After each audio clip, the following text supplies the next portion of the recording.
and now it looks like 130 is holding. So I would think that previous zone of, I guess, muted buying, which is $3 higher, that'll be a spot to look for a potential target out there in DKS. But I'm looking for it to break 131, but the buyers haven't been able to take it above the 131 yet. Once that breaks, they'll look to jump in, just like the last trade.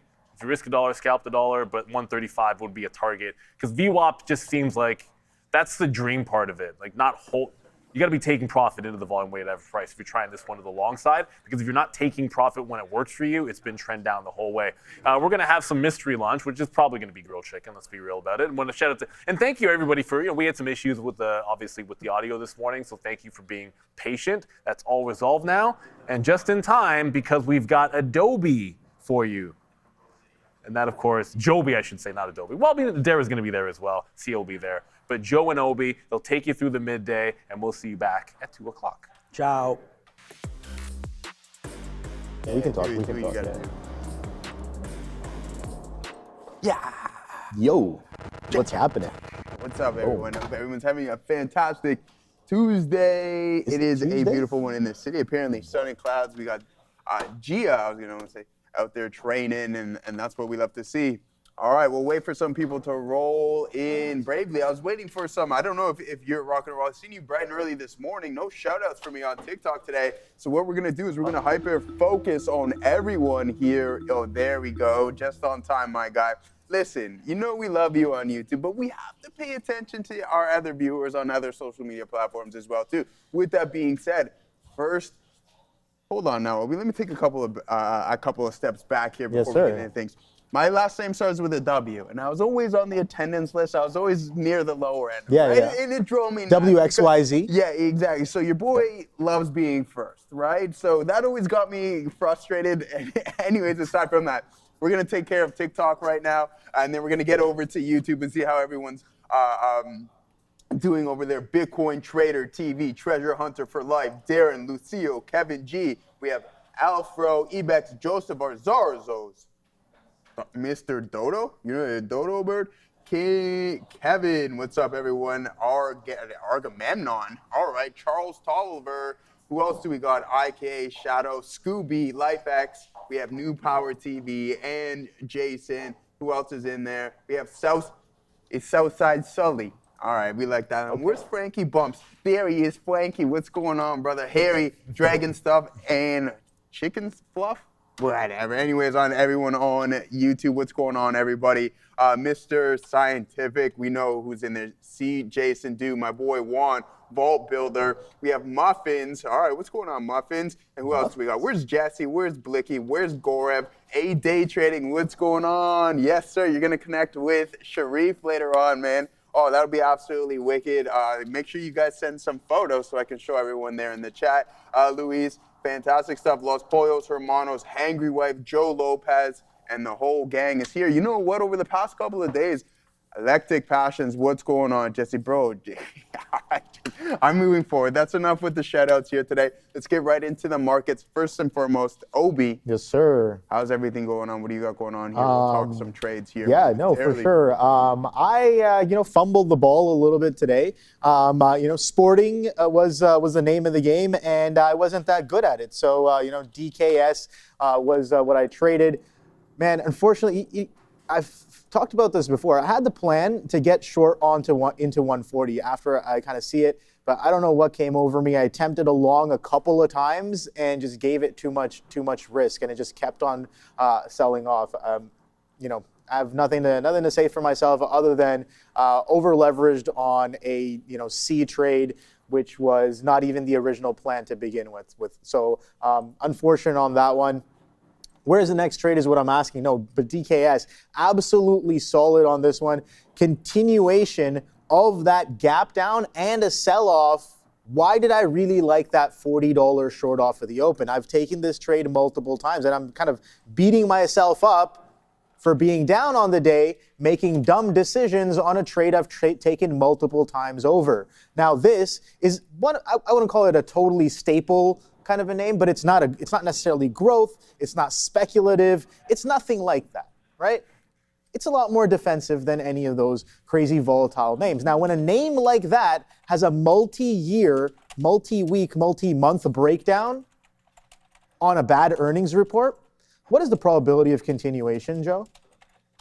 Pretty high. Oh, okay. Pretty high. Yeah, well, I wasn't paying Regardless of SSR, I would say it's wasn't paying pretty damn attention high. there. So It set that me up, 140 opening range low breakdown, by far, I would say, is the best trade of the day when it comes to opening range breaks. There's nothing that I see on the docket that was better. I was looking at Moderna. I was looking at SpaceX. Is there any other place where there are parties been happening? Nowhere else. Not in this market. Oh, you don't think so? Where else has the party been? It's been in these few names right here. Dare So, said it could be possibly next door. yeah. I don't know. Who All that. party? You're talking about the drilling noise. Maybe. need a Yeah, break exactly. from, But 140 to 130, man, Yeah, absolutely crazy. What is that percentage drop down? Over 8% Need a of break, a flush to the from Toronto. downside here. Yes, I must have my Unity What's up? unplugged. Oh. What's going on? Both of us. We slacking. We're slacking. Oh, man. Okay. Rookie's calling us Listen, rookies. all right. Yeah, man, before I we was go over definitely a my- rookie this morning. We're going to Adara. Oh, boy. Okay, we All got to right. make sure we're logged in next time. And you know what's coming right after Adara? Let's send it over. Yeah, definitely. I think we're going to get some hair talk. So please check out that QR code, guys. Donate to a really great cause. Let's talk here about a couple different things. I want to start here with Canada announcing the counter tariffs on roughly $20 billion of U.S. products. I put the headline on the screen. I think it's worth addressing, though, out loud as well. So as of September 8th, 2026, roughly 700 products will be targeted here with retaliatory tariffs, U.S. products targeted by Canada at rates of 15%, 20%, or 50%. Ottawa, so that's the capital city of Canada, also introducing a $75 billion Canadian dollar package here to support businesses and workers who are hit by the U.S. tariffs. So retaliatory tariffs out of Canada. Another story here coming out of Nvidia, NVDA in focus here. Nvidia unveiling their Jetson Aura Nano 2. That's a new entry-level edge AI computer for robots, delivery, and inspection drones and vision systems. So nice look there for Nvidia. Even nicer look up there at the midday with Joby. Perfect. All right, guys. VinFast reported strong Q2 momentum, delivering more than 70,000 EVs globally, up 96% year over year. First half deliveries reached nearly 129,000 vehicles, up 78%, reinforcing the company's growth trajectory across its expanding EV portfolio. By mid-year, VinFast had already achieved approximately 43% of both its 2026 4W and 2W delivery targets, putting the company firmly on track across both growth engines. BFS ticker on the Nasdaq, ladies and gentlemen. Go and check that one. All right, enough is enough. Let's get rocking and rolling because, man, oh man, did we have a party? Well, I'm not going to say it was a party, but we were getting ready. This might have been the pregame there, Obi, in the Nasdaq. So we were just absolute scalp city, reading through the tape. Now, right out of the gate, we sell off initially, but then we start to form an indecision print. And this is what I'm looking for. I'm like, okay, we're ready to get rolling here momentarily. So as I punch, I'm like, all right, let's see what we got going on. And I scalp into this resistance zone, all right? It may not seem like much. I'm like, okay, well, I didn't perform very well on that one. Let's wait for this pullback. So what I'm looking for here is that we have a resistance zone, right? And I'm looking for this resistance zone to act as some form of support. And that's exactly what happened after momentarily. So this is a little scalp, nothing, pennies on the dollar, right? I'm like, okay, all right, let's regroup. We missed that run that we were initially looking for, but let's stay composed because the probability of a pullback happening is relatively large. So what happened was I'm like, let me post a little bit below this zone in the middle of this range here with the exact same amount of size, but a tighter stop going to improve my risk to reward. So what happened is, boom, we take some off right there. So we're in at 70s. We take some off at 80s, comes back, we get stopped out, break even. I'm like, oh, okay, so we're doing this today, right? This is how we're feeling? No problem, because I can play this game too. So what happened? It initially sells off, moves higher, and then comes back down within the same minute.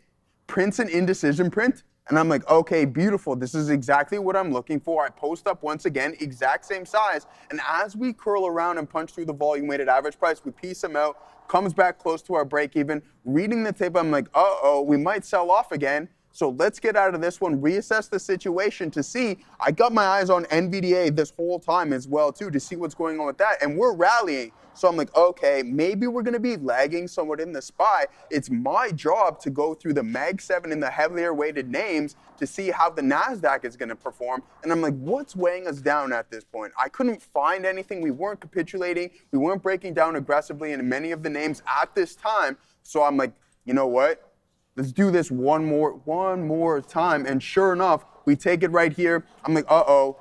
Tape started to flip, but I'm like, oh, okay, let's just take a small bit off. Boom, boom, boom. We take some off, and then we get all out at 70, 90s with only a couple of cents worth of risk. Before we send it over to Adair, I got one more. So at this point, the boy is 444, just small scalps, playing the ranges within this drop. And then I allow this market to sell off, and I take one more attempt right here from 70.40s to a high of 70.50s. And then at this point, we're just waiting for the market to find some form of a bottom. I thought we would have some continuation in NVDA, but that's not necessarily the case right now. We're going to have to be patient and wait to see if they're going to find any form of a rebound, or it's just going to be a go with the flow, no extreme retracements at this given point. Let's send it off to Adara. Let's take a look here at Resolve. I know some people are asking about Resolve AI. What's the deal? Why is it moving? I thought I would answer these questions here because I see a lot of them in the chat. Google selecting Resolve AI's proprietary distributed database platform. This is as of 8 a.m. this morning, so sometimes I know these catalysts that come out right at 8, they get a little lost in the sauce, so I did just want to address that with a $1.2 billion market cap. RZLV has a float of just over 233 million shares. 16.6% of those shares are sold short. Back to you. Thank you. Yeah, no, it's going. And don't worry, guys, man. You guys are all freaking out in the chat. The lineup ain't in the budget, ladies and gentlemen. We gotta wait here and get this shaved down a little bit. You know what I mean? What's going on with the? No, they're asking me what's going on with the head top here today. I'm like, man, the lettuce is not performing. Let's get a haircut, man. Don't worry about that. What's up, marketing page? Gotta grow it all out and then do the do the man bun. Doesn't it's like, I mean, you saw my head yesterday. Yeah. Who has more hair, you or me? I think. Well, you do, but like, let's not has more strands of hair left? You got the patch up here. Oh yeah, sure. I got it's bad too. I was born and then they gave me that update patch 2.0 after I turned, was it 25, 26 or something like that. Started coming in with the new update. So that is what it is. On the head top there? Yeah. It's get it like a patch. Yeah. Patch 2.0. We already established this, man. If you got a full head of hair, like you're not pushing enough size, my boy. That's exactly, right. All what we've been saying. If not all the best traders I know are balding, if not already bald. So if you're sitting over there with that full head, then you're down. Boy. You know when someone gets dunked on and they go like this? I'm trying to keep it low key for a while. That's how we acting towards you guys. You guys way down here, man. No. Yeah, we're playing around, obviously. So yeah. So I think that a lot of these younger, these 20 something year old prodigies will have something to say about these statements. About the hair? About the hair statements. Yeah. Yeah, of course. See, the thing is, they'd probably just tell us to get better. Get good. Yeah. But see, with the youth forget. I think at times, and including myself, especially when I was that age, is that we were that age at 1.2. You know what I mean? Yeah. So it's just like, all right. I was 5 years old once. Well, I mean, I was thinking about more or less the 20s. That too, I guess. He's that hammer candle we look for. Yeah, let's find something else, man. Let's get right into these markets because we're not finding any form of a turnaround in the Nasdaq just yet. So we'll have to be a little bit more patient. And I know a lot of you guys were asking me about my rapid story. One hair transplant down. I don't get it, but thanks for the super chat, man. Make sure you donate that. What do you even? Down? Hey, man, I'm waiting for mine. I'm definitely going. You're going? Yeah. All right, man. I don't think I keep getting ads for these clinics in Turkey now.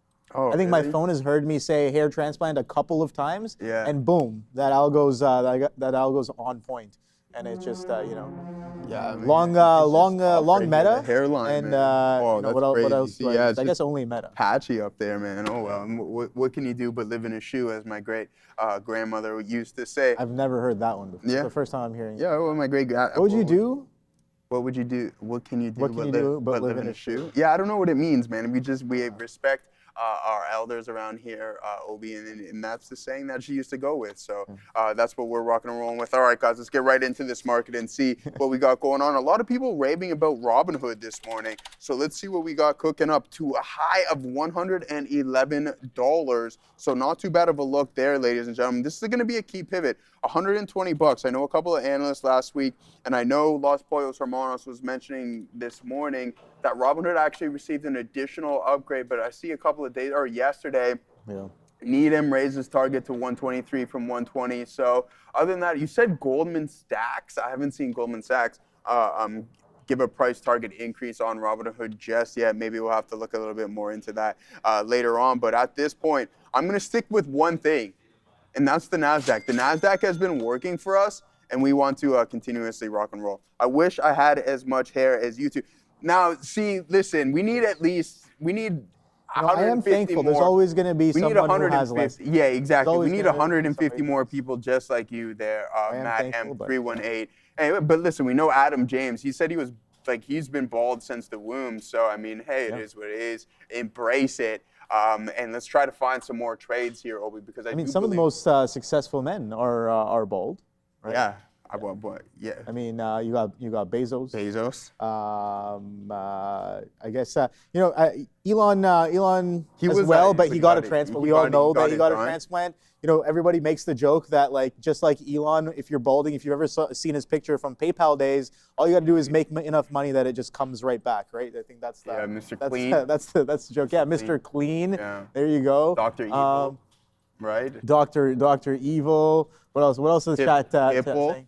Pitbull, yeah, Mr. Worldwide, for sure. I think some people are saying there's no shortage. There's no shortage of Michael Jordan. Come on, guys. How did you forget about Michael Jordan? Some people are saying Shaq. Yes, for sure. You know. Wasn't Kobe bald as well too? Johnny Sins, definitely that guy for sure. I mean, he's an actor. He's in all the careers apparently. Yeah, he's in. Yeah, exactly. He's a man of many trades. All right, guys, what we're gonna do here is post up at 69.80s here on the Nasdaq. We're going to go about 30% of the original size that we were rocking and roll with this morning. Steve Jobs as well, too. So, yeah, let's see if we can catch this fill. Ladies and gentlemen, wow, you're still booting up over there. Yeah, I don't know what's happening. That's all right. But, if you really want, you can pull up a chart and I can just, I can see the chat. All right, guys, just to kind of keep you guys in. Yeah. He's resetting his computer. For some reason, my PC is kind of buggy. I'm restarting it. It's updating, so I can't even give it a cold shutdown because it'll mess up the update and mess other things up. But I'm here, chilling, waiting, looking for the next trade. Like I mentioned earlier, I only had trades on DKS. Horrendous earnings report, gap down, getting absolutely crushed, and then a further 8% down on the day. I was honestly looking for a bounce. And that's not the best thing to do on something with the anatomy of DKS today. So bit of a mistake on that one, but I still have a little bit of risk left. So I'm waiting, being patient, looking for the next trade. I want to know. I'm looking at the chat here on Joe's screen. What are you guys trading? And yeah, people talking about BE. We were looking at some of that yesterday. I know earlier Trump had some comments on Space Force or SpaceX or something like that. SpaceX didn't really move around that aggressively. Waiting for that to potentially have some sort of effect. It's funny. We heard a lot about Space Force during his last term, but we barely hear much about it this time around, which is interesting. So I think they might have found the aliens last time, and they're keeping it a little hush-hush this time around by the looks of things. But I'm not too sure on that one. We'll have to wait to see what he tweets next. I'll switch the board up. All right, so I got my PC up and running. Finally rolling over there. Finally, let's go. Do what you got to do over there, Obi. Listen, again, this is just a small starter here, just to switch up the position board for everyone back home. This is where we want our order placed, right? At 69.80, as I was mentioning before. If it cracks the lower end of the range, look at my risk. So what I have here is 69.80s. If we're fortunate enough to catch this fill, then we're out at 70s, right? Like 67, 69, 60. 67 at worst case. But then also, if we're in here, look where we have a potential reward to, and that's going to be putting us 20 cents. So a 2-to-1 there, and if it breaks north of that level, then we'll head to that next stage, which is around 70.10. And then best case scenario is that we get up into 734s, giving us approximately a 5-to-1 risk to reward ratio. Shreve stories are straight or farming. Yeah. But Shreve's not here. Oh, I guess you got him on Instagram there, maybe. I don't even have Instagram, so yeah, shout out to him. He's rocking and rolling over there. We're going to meet up with Luis Barbados relatively soon. Yeah, I just got one more piece on Nvidia at the lows. Yeah, I'm not seeing anything that says we're going to turn around immediately, and that's the issue. I started really small right here, but obviously I would like to have some more size, considering I only had a fraction of what I was looking for. Just wanted to switch up the position board for you guys, and then if that order were to come in here, and we get that bounce, man, oh man, would it be a completely different story. But hey, other than that, I can't complain. We've had some pretty good scalps bright and early, and I've just been focusing on this one name.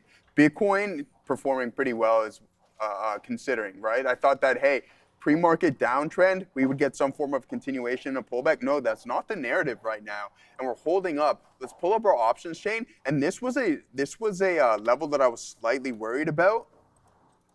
Here it is, IBIT.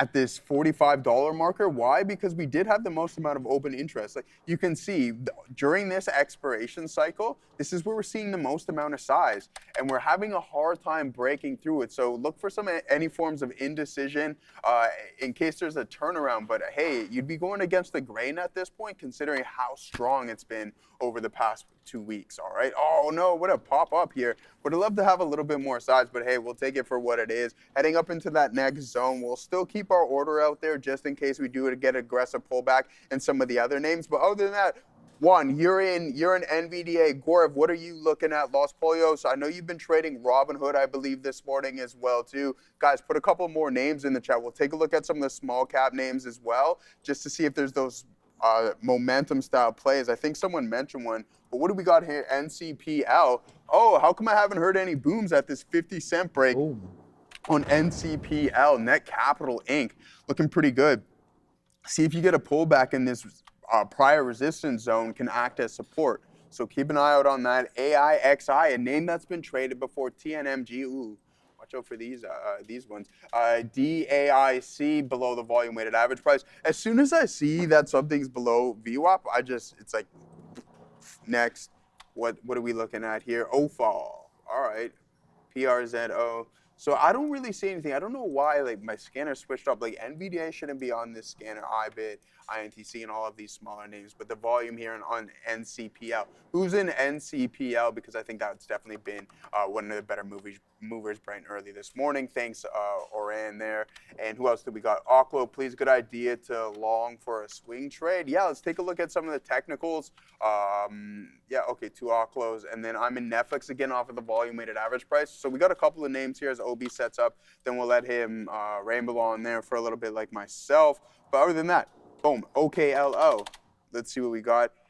Listen, I was doing a little bit, as I typically do, just going over some charts. And some of these bottoms, I think this is where, at times, I understand the fact that you're going counter trend, but where your risk to reward ratio can really improve the most is in these lower ends of the ranges, right? So 43 bucks, you're out at, you give it $10 of risk, and that's more than enough room, in my opinion, to give yourself any form of, hey, the confirmation that our thesis is working, or it's just flat out not. So here's not too bad, and you can see it's putting on a pretty strong session. You can see that 5-minute opening range breakout. Boom, 5-minute being this level right here. You have that 40.85 marker, and then off to the races you go on OKLO. Let's see what our boy Gaurav is up to as well. Netflix, you're long off of the volume weighted average price somewhere around here. Bounce off there, 81 bucks. Not too bad of a look, and a steady channel up with this name. I'm full out. Full disclosure, I'm completely out on Netflix. We took a small loss on that. Robinhood was fantastic for us. I just wanted to allocate capital elsewhere.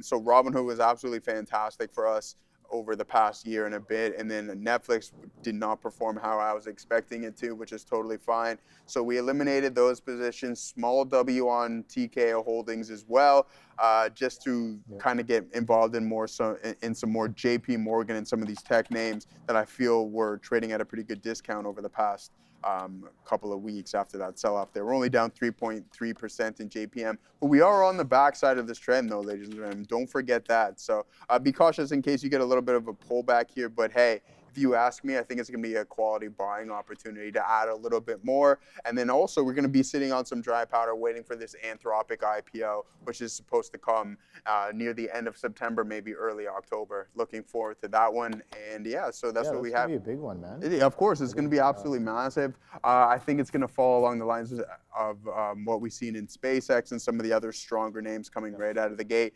Now we can head over. What are the things we want to see, right? Like, we Pardon want to me? see, like, looking back at like all of the hype IPOs that we got this year. Yeah, right? yeah. Like, we want to see similar kind of a breakdown as to like what happens over subscription, opening above IPO price, and yeah, exactly. It's already trading.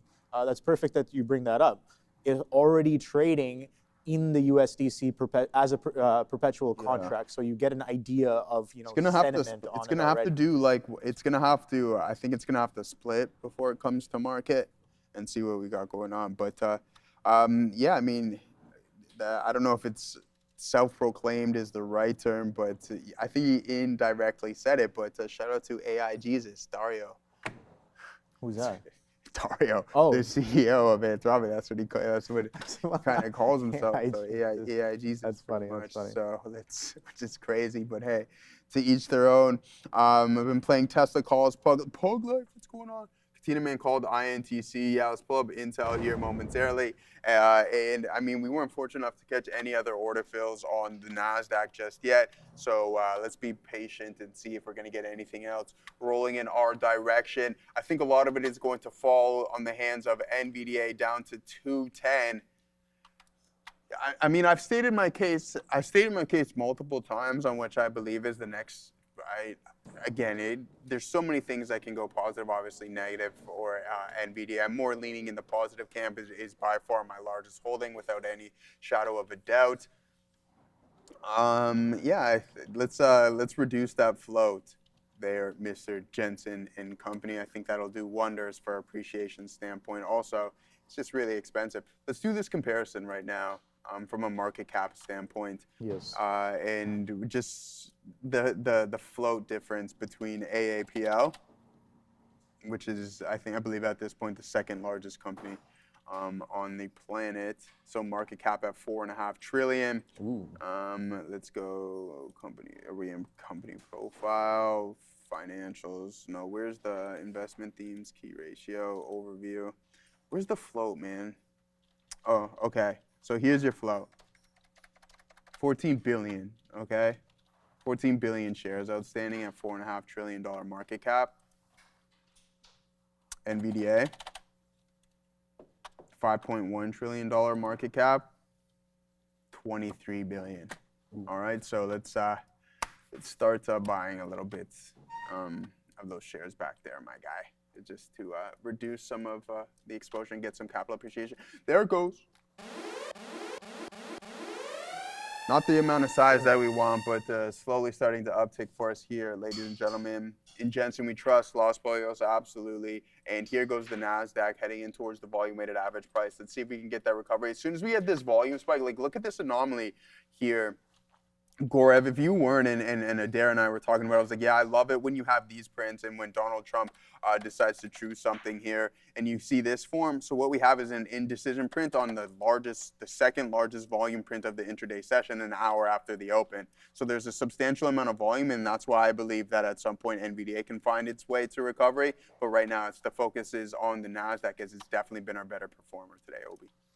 Yeah, for sure, man. I think everything got everything back up. Good? You're live now? Up and running. For some reason, the charts weren't working, even though I relogged multiple times. I just had to initiate some of the charts and put everything back to default as well. So got the charts that I need up and running now. That's just the stuff that you're seeing here on the main screen. Got my Nasdaq and my ES. That's pretty important for me. Got to see where those futures are. Watching this Moderna here, finally catching a bid off of that 150 breakout that we saw in the morning session. Continuation definitely on the docket there as we bid closer and closer to that 160 level there, Joe. So where is that prior high? 176.66 is from last week. It's only last week that this story came into fruition. So I think it's important to keep this in mind. I did mention last week that this story is just the beginning. It is not over yet. Something like this, a catalyst like this, on a short float like that, it was like 30% short float. It could be less, it could be more now. I have no idea. We'll find out in a couple weeks when that data comes out and becomes public. But you can see here, it could not break below this 130. Hold. Now we're getting a revisit of this 160, which was a high on Friday. But those, I want to call them event highs from last week are sitting at 194.88. So not that far away, considering how far this thing can go intraday. It can go about, so far the ATR since event, let's just do like a quick little measurement right there. What was that? About 56 points on day one. What is that? 19%, almost $30 points on day two. Yeah, so it's roughly, I would say, around $20 to $30 of ATR that it can potentially, or it has been doing since last Wednesday. So that's something to keep in mind. It can get back up to those 190s within the span of a single day if it really starts to get going, and that we get some more of that squeeze that we saw last week. So definitely one to keep on watch, but very, very choppy if you're trying to form something on this, trying to build a position on this intraday. You can see here a lot of these bars, a lot of these candles just overlapping each other pretty aggressively. So when you have those overlapping bars or engulfing candles, if you want to call them that formally, you can see that you have a ton of those on this chart, and that can definitely make it a little bit more difficult to position it effectively for the move. But the move is definitely happening as of right now. But I think we're going to send it off to the desk. We'll be right back. Another day, another trading session, and that isn't just in the US, it's across the world.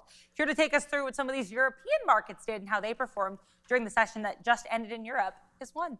Thank you, Dara. So European markets holding steady despite new US-Iran sanctions and also upcoming tech earnings and economic data. So take a look at the Stoxx 0600, marginally up by 0.34%. They're 1 week high. Broad-based relief as energy overhead eased, as well as tech hardware stabilized. Now in Germany, we had some news on strong GDP as well as business confidence data lifting the sentiment in Frankfurt. Chip makers also stabilizing with ahead of Nvidia's earnings later tomorrow. So we saw a 2% gain in Infineon. Siemens Energy also rose by about 3% following reports that they've hired Goldman Sachs to explore selling their majority stake in a steam turbine business. So keep an eye out on that. Over in France, they also had some economic data. Their August consumer confidence held at 86. Now it missed forecast by 1 at 87, and also we know that it's well below their 100 average. So it signals that there's still ongoing household caution in France. But some of the top gainers in France included Legrand, up by 2.4%, Schneider Electric, up by nearly 1.7%, Safran also up by 1.5%, as well as Airbus up by 1.4%. Luxuries were the major laggards in France, with Kering down by nearly 3%, Louis Vuitton down by 1.5%, as well as L'Oreal down by 1%. Over in the UK, aerospace company Melrose, they surged over 10% today. They were the biggest achievers with a $100 million claim program for damages that they damages for their GKN aerospace facility in California. So they're claiming about $100 million for that, which surged their stock up by more than 10%.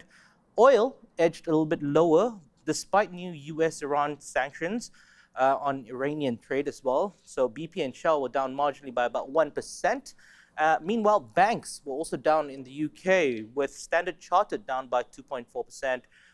They were the lead decliners in the UK. Prudential and HSBC also down by 1%. Now, I did mention about Germany's macro rebound. They had, their Q2 GDP was revised up to 0.3% quarter on quarter. That raised from 0.2%. So that's on strong exports. Business Climate Index also hit a one-year high, supporting that of the DAX.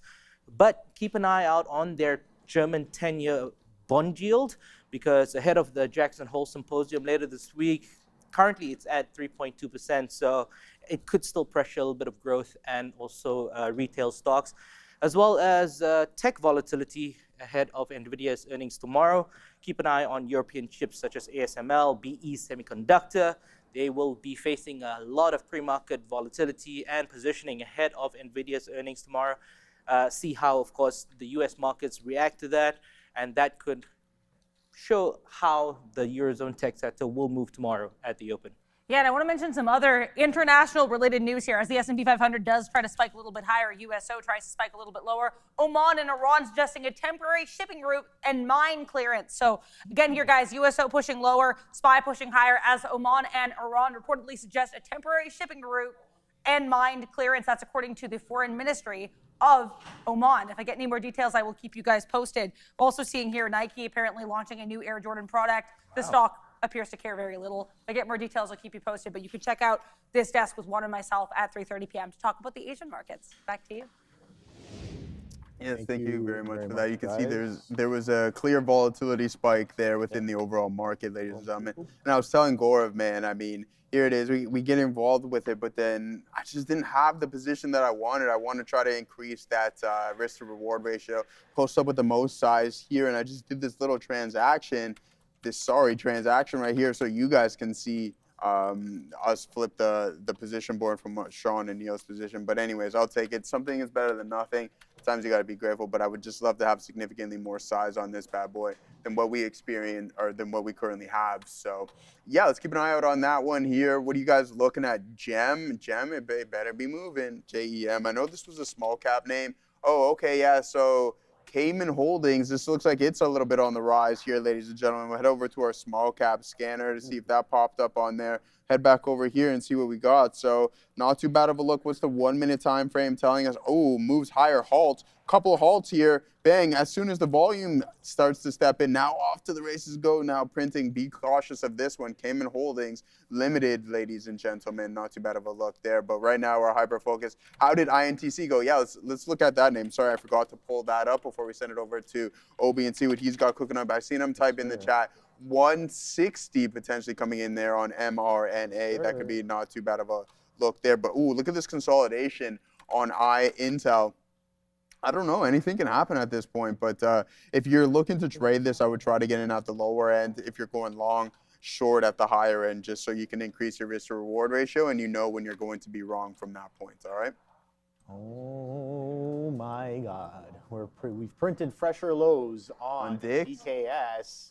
129 Dick's Sporting Goods. Oh my God. I'm waiting and watching this. So unfortunate, man. So unfortunate. What a big miss. But, it's, sometimes market will put me in my place for not being prepared enough or, potentially not coming in on time. The delays on the TTC are absolutely crazy.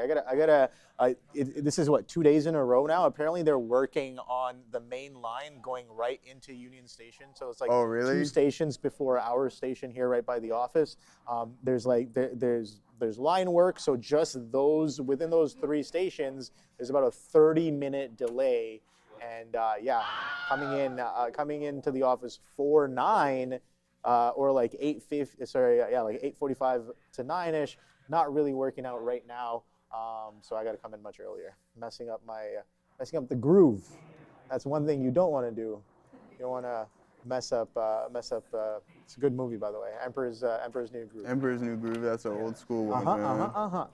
All right, so 160 potentially on the way here on Moderna. I'll wait and see. I want to take the breakout. Why do I like the breakout? Well, I just mentioned it just a few minutes ago. That's that daily high from last Friday. Sure, it's not the ultimate high from last week. That's sitting at 194s, but just we got to get through 160 first to get to 190s. So 160 push is what I'm looking for here. Nice little consolidation. I like that we're getting higher highs and we're getting higher lows as well. But take a look at the action that I just spoke of. A lot of engulfing bars, overlapping bars as well. So, you know, taking breakouts, how well has that worked? Just taking a look at it. Opening range breakout, you got swiped. Secondary breakout off of the pullback, you got swiped. Any sort of this consolidation breakout, that was swiped, chop, chop, chop, chop. So it seems like the dips are getting bought, the pops are getting sold into while we're doing this uptrend. So do I want in that kind of an environment, do I want to be buying breakouts? That's the question that I'm asking myself. Or should I have the perspective of accumulating inventory to take into that 160 to see what happens there? That way, you definitely have a better advantage than people who are punching that 160, looking for it to go right away. The stock's already shown us that it's not going to be clean when it breaks levels, right? So that's something that I'm considering right now. We'll be right back from Sia. Yeah, keep an eye out on USO here, falling quite, not too significantly, but it did have a pretty huge downtick here. So Oman and Iranian foreign ministers are making statements. They're talking about a step-by-step plan to enable safe navigation in the Strait of Hormuz. There's a joint statement. They're saying further things as well. So they're also planning to create a temporary shipping lane through the Strait of Hormuz and will work together on a project to remove mines from the strait. And they will keep talking to establish a permanent shipping lane and future plans for the strait. This is all coming from a joint statement from Oman and Iran. All right, thank you very much, Sia. Yeah, some USO taking a little bit of a tumble there on that. Immediately pulled it up. I'm like, all right, what do I do with this one? Bit of a continuation on the story that we had coming into the morning session today. Some more selling and I guess some relief of those raised USO prices. So 127's incoming there as we get that volume spike. Where is the prior level? Again, I was here, if you guys remember, if you guys were around, when the whole USO breakout debacle kind of started to unfold, right? So since then, that day one and day two, I marked out support and resistance levels, and I have not moved them, nor have I added others since that first week.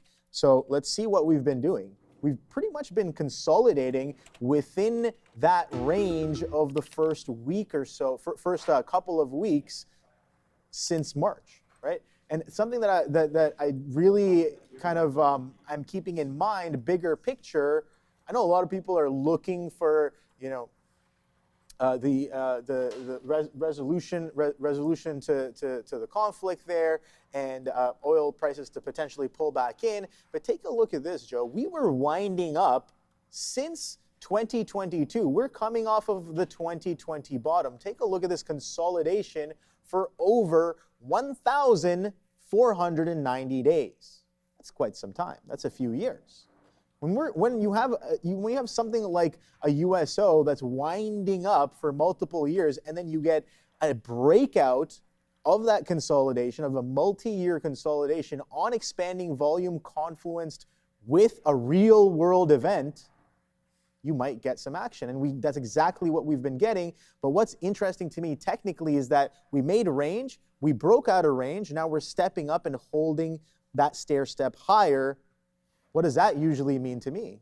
I'm looking for that next step higher, right? Especially if we start, creeping up slowly as tensions potentially start building. And yeah, there's been a lot of back and forth between both the U.S. and Iran, being like, do you have this? Do you have that? Oh no, we don't. Go fish. So it hasn't really been resolved, in a timely fashion. And since then, just USO has been winding up. So that's interesting to me. Where will it go from here? I have no idea. But I think a range break is definitely in order when and if that 154 comes into the high or the 100 comes in on the low. I'm going to keep my mind open on that one. And going back to MRNA here, while we were talking, a decent pullback. So it didn't quite get through that 160. This is what I mean. If we are going to get through that 160, I'm asking myself, first of all, is it too late in the day have we, we've only been bidding since the open. Do those buyers need a little bit of relief? Sellers, are they going to step in? Are we going to continue this trend to the upside? Definitely keeping in mind that breakouts have not been clean, and just because a breakout fails doesn't mean I should be flipping the script and hitting it short right away either, unless I'm taking quick scalps for a couple of minutes. What do you got going on? Nothing, man. These guys crack me up.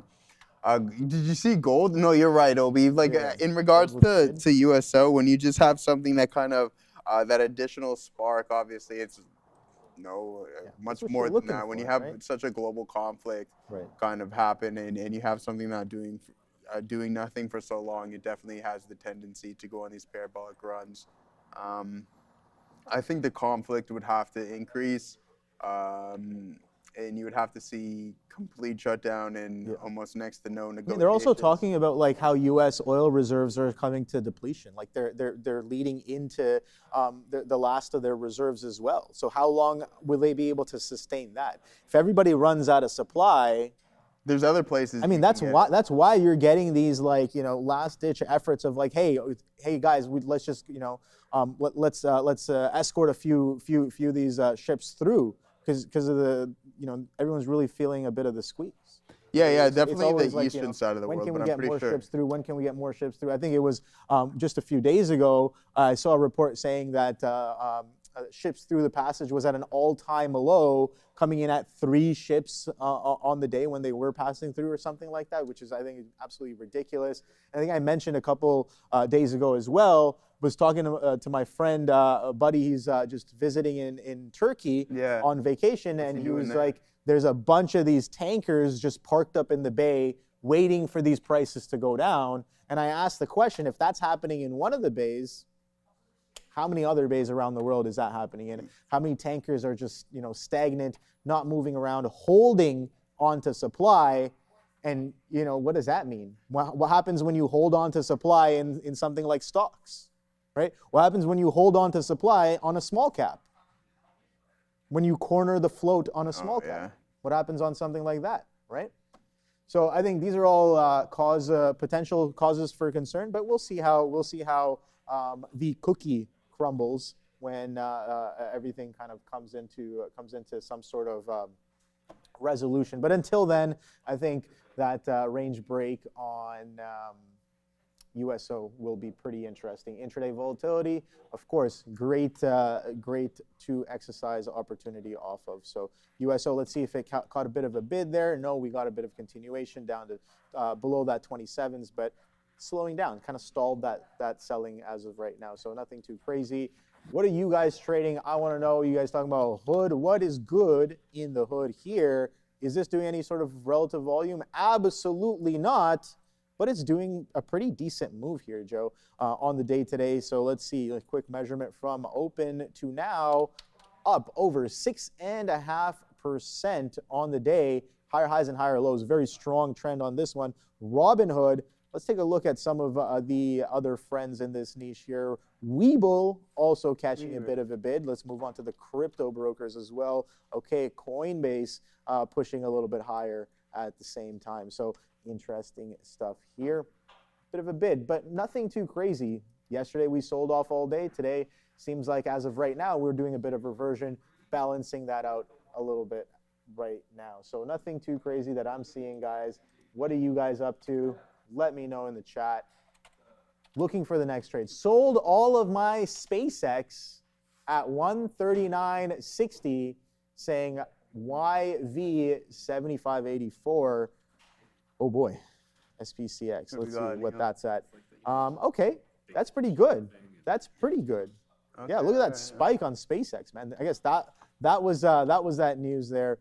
I think that was this was the Trump news. No, this was that he mentioned Space Force much earlier. So this might have been something else here at 11:24 on SpaceX with a quick little spike. I might have missed it there, but decent reversion coming in here on SpaceX now, guys. So maybe this is the one for me, especially if it's going to do that. All right, there. Oh, well. Yeah, so this is what I was talking about not too long ago here, Gorb. Yeah, this trade's looking out, panning out really nice here. We get all out of our TQs break even. Now I'm looking at Bitcoin. We are slowly starting to curl over. So if I can catch the lower end of the range, then we can get out at the volume-weighted average price. But I think it's important to detail what the daily's looking like. And I don't know if we're necessarily in a breakout range, right? So that definitely has to be taken into consideration and implemented into our kind of intraday analysis. What is the daily in the higher time frames telling us? Is it going to break down, or are we going to find some form of continuation within the strength? Now, I can start really small and then place a larger order at 44.80s here on IBIT. Man, listen, we used to trade this quite often. Liquidity really dried up, and then sure enough, we're starting to step back in. We're rocking and rolling. You can see the smile on my face when it comes to that. See, good thing we got out of this TQ's remainder position as we come back right into our entry. CAN, yeah, pretty much vol builder. If you didn't know that, then hey man, I don't know what to say. But yeah, no, seriously, let's get involved with a little bit.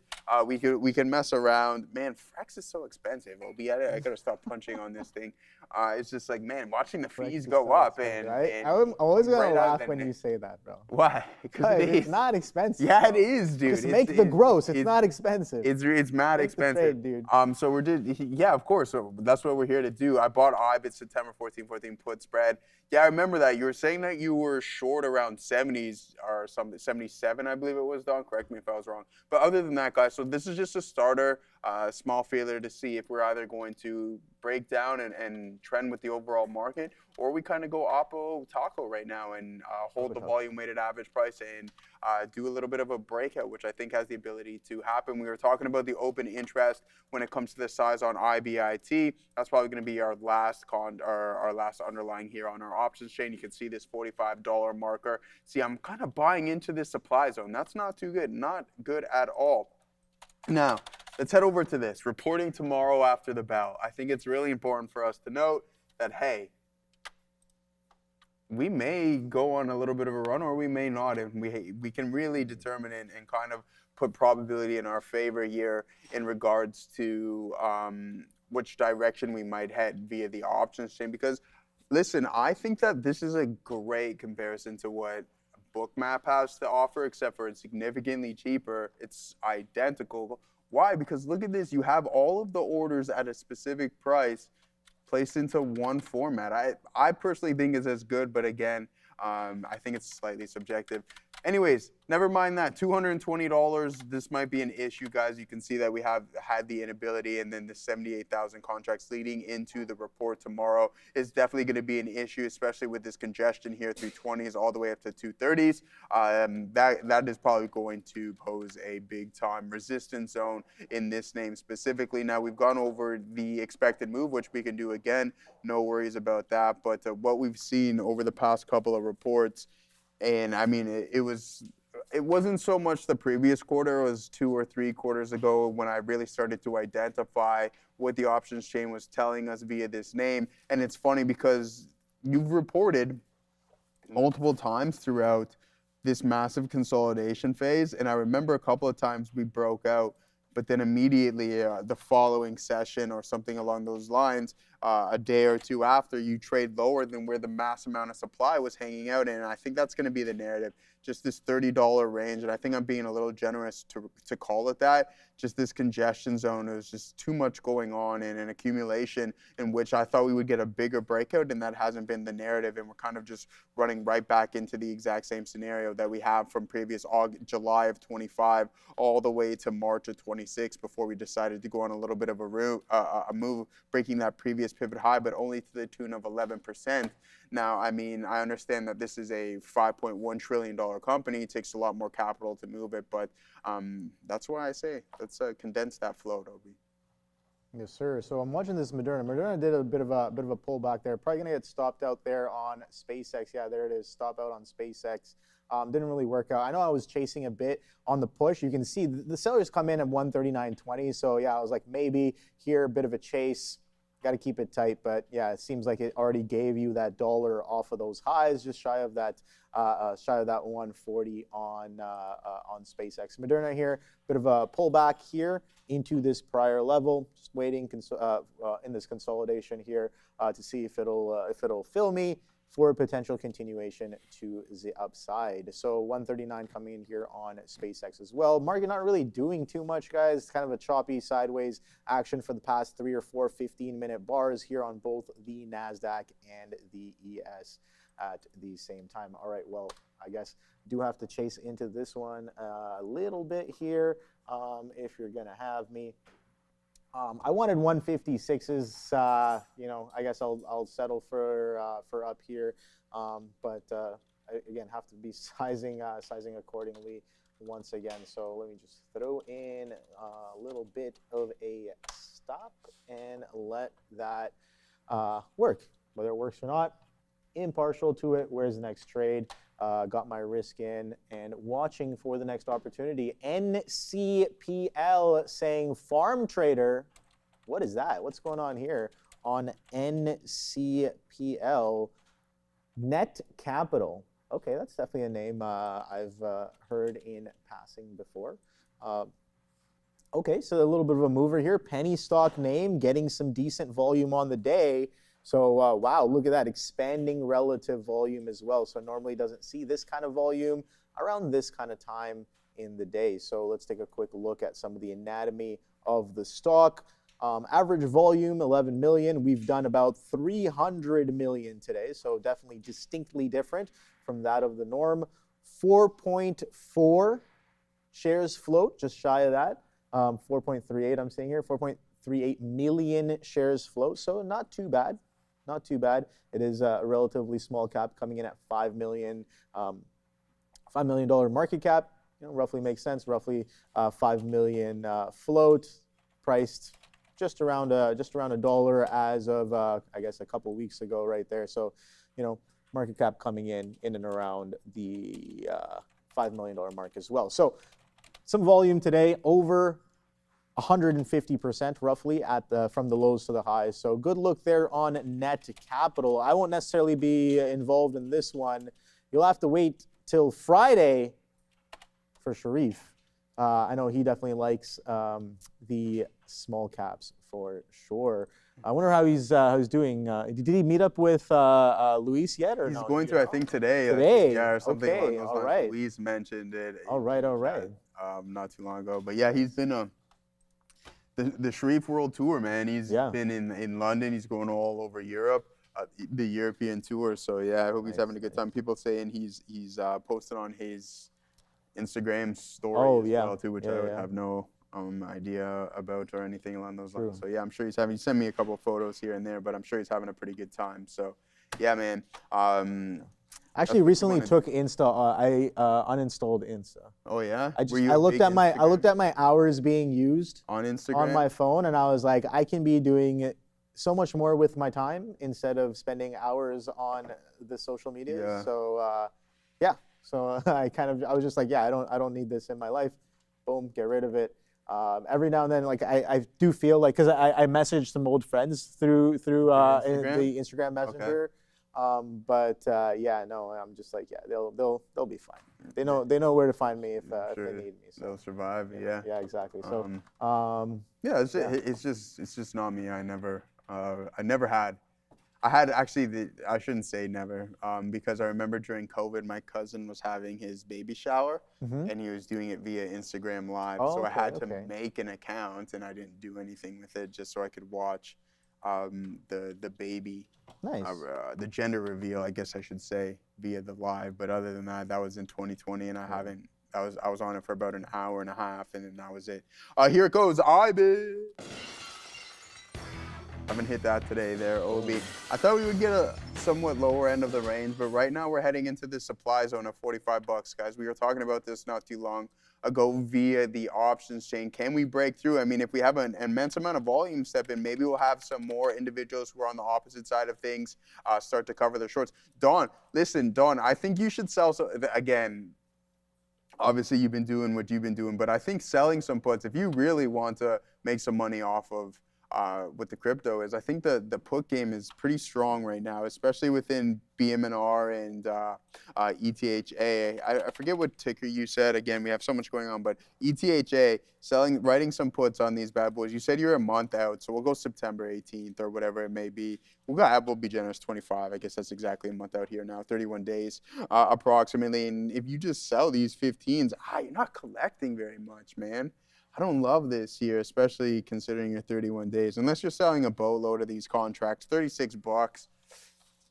Yeah, I don't even know if that's worth it. But hey, anything can happen. Where's 1650 on the actual chart itself as Bitcoin is now breaking through that $45 marker? Man, Obi, it's always the ones where you don't have the right amount of size that decide to go on these nice little runs without you. But that's all right. We'll live with it. I'm trying to push against that as much as possible, man. What is that? Whenever something gets into the money, I'm trying to be more uncomfortable in terms of like getting into more, places where I'm like, oh, I should be getting not I should be getting out, but more like, oh, it's up a lot. I feel like I want to take some off here. Whenever I feel that way, I start looking for another place to add instead. Unless and until I get to a point where it's like, no, I gotta get out of here, right? It's like that moment.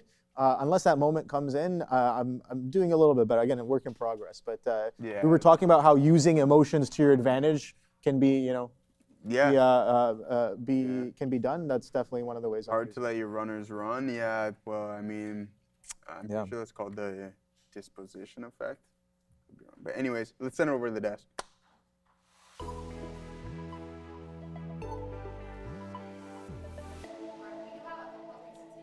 Over here, but let's just take a moment to look at the levels over here. So SPY currently up 0.24%. The triple Qs are up over 0.5%, and the Dow is currently up 0.18%. Now, before we dive into what I do really want to talk about, this just came in that Anthropic is expected to tell investors that it sees over $30 trillion in potential revenue. So that's coming from the Wall Street Journal reports just coming in right now that Anthropic is expected to tell investors that it sees over $30 trillion in potential revenue. Now, let's take a look at what's going on over here. First of all, Canada has said it will slap retaliatory tariffs against the United States that is applying to roughly $20 billion in goods. And now these tariffs, new tariffs, are set to take place on September 8th and take effect on September 8th and will apply to more than 700 U.S. goods that range from 15% to 50%.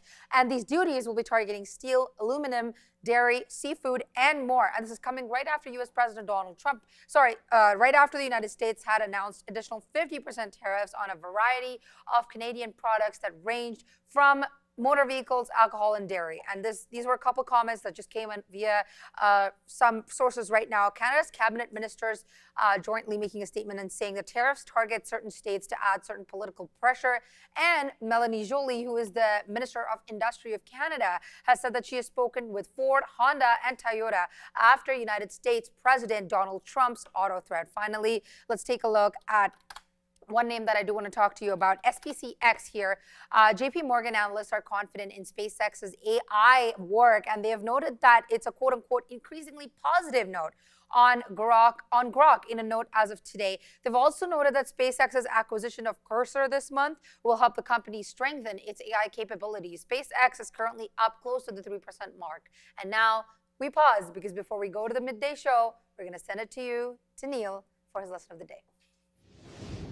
Thank you, Sia. I've got two of them, and one of them is just because I just saw in the chat, and there's a lot of discussion. Sports and Stonk says not letting runners run is called paper hands. I heard Obi and Joe talking about as I fight a snake.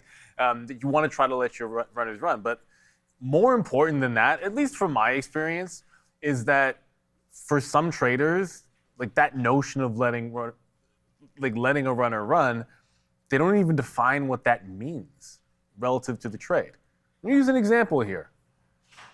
Nvidia, when it broke this trend and in and out to VWAP, is that letting the runner run, or should we be letting it go to the high?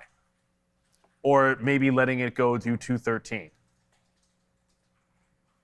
It's an open-ended question, but the only thing it's relative to is to, like, what was your out going to be?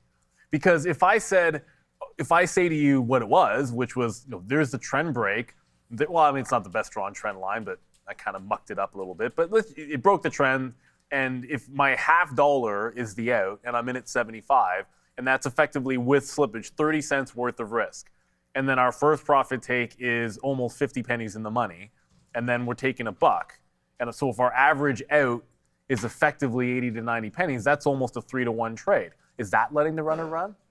I can tell you maybe it is to me, but what if your out was this low of the day at 210? What if your out was the prior day close at 208, $2.50 out of the money? Well, if you're not wrong till 208.50, and one of my favorite quotes is to make a simple point, use an extreme example, then obviously that's not letting your runner run. So that dollar isn't, or dollar change isn't impressive if your out was $2.50 lower. Everything is within context. And the context that all trades start with, no matter the trade that you make. I hear people talking all the time about, I want it in proper size, blah, blah, blah, blah, blah. None of that matters if you don't have the proper context of, if that trade loses on whatever I have, this is what I lose. That's what you're holding the winner is relative to, regardless. That's why it's where everything starts from. I like X stock long short at this price or this price area. I am wrong if this happens. Then you can start worrying about what it means to hold on to your winner, because you can't put the cart before the horse. It just doesn't work in trading. I've never seen anybody get, I don't mean to rant about this, but for being real, one of my other favorite quotes is, if you care about somebody, tell them what you think. If you don't care about them, tell them what they want to hear. And oftentimes people want to hear the wrong thing. So yeah, getting a little bit randish here. You can't put the cart before the horse. You need to understand what it is to be wrong and make everything off of that. And I'll do you one further. So I think that's a pretty simple concept. And I'm not here to tell you what the right answer is for that. It's utter nonsense if I was. I can tell you when I look at a trade, I look at my out and try to make sure I hold till we get to the next stop, and hold till we get to the next stop, and maybe that's enough, maybe it's not. For every one time it looks good, there's a million times it looks like you didn't take enough. Like, I'll see this range here and then take that same range on a breakout trade, and you'll watch it go.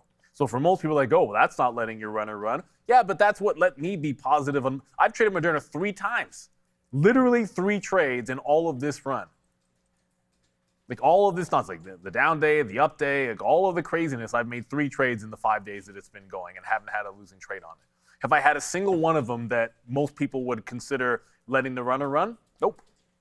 But that's not me. I just try to do me, and you have to find a way to do you. And so for some people, if you are risking on a break like this, if you're risking $4 on the break, then you probably should be in it.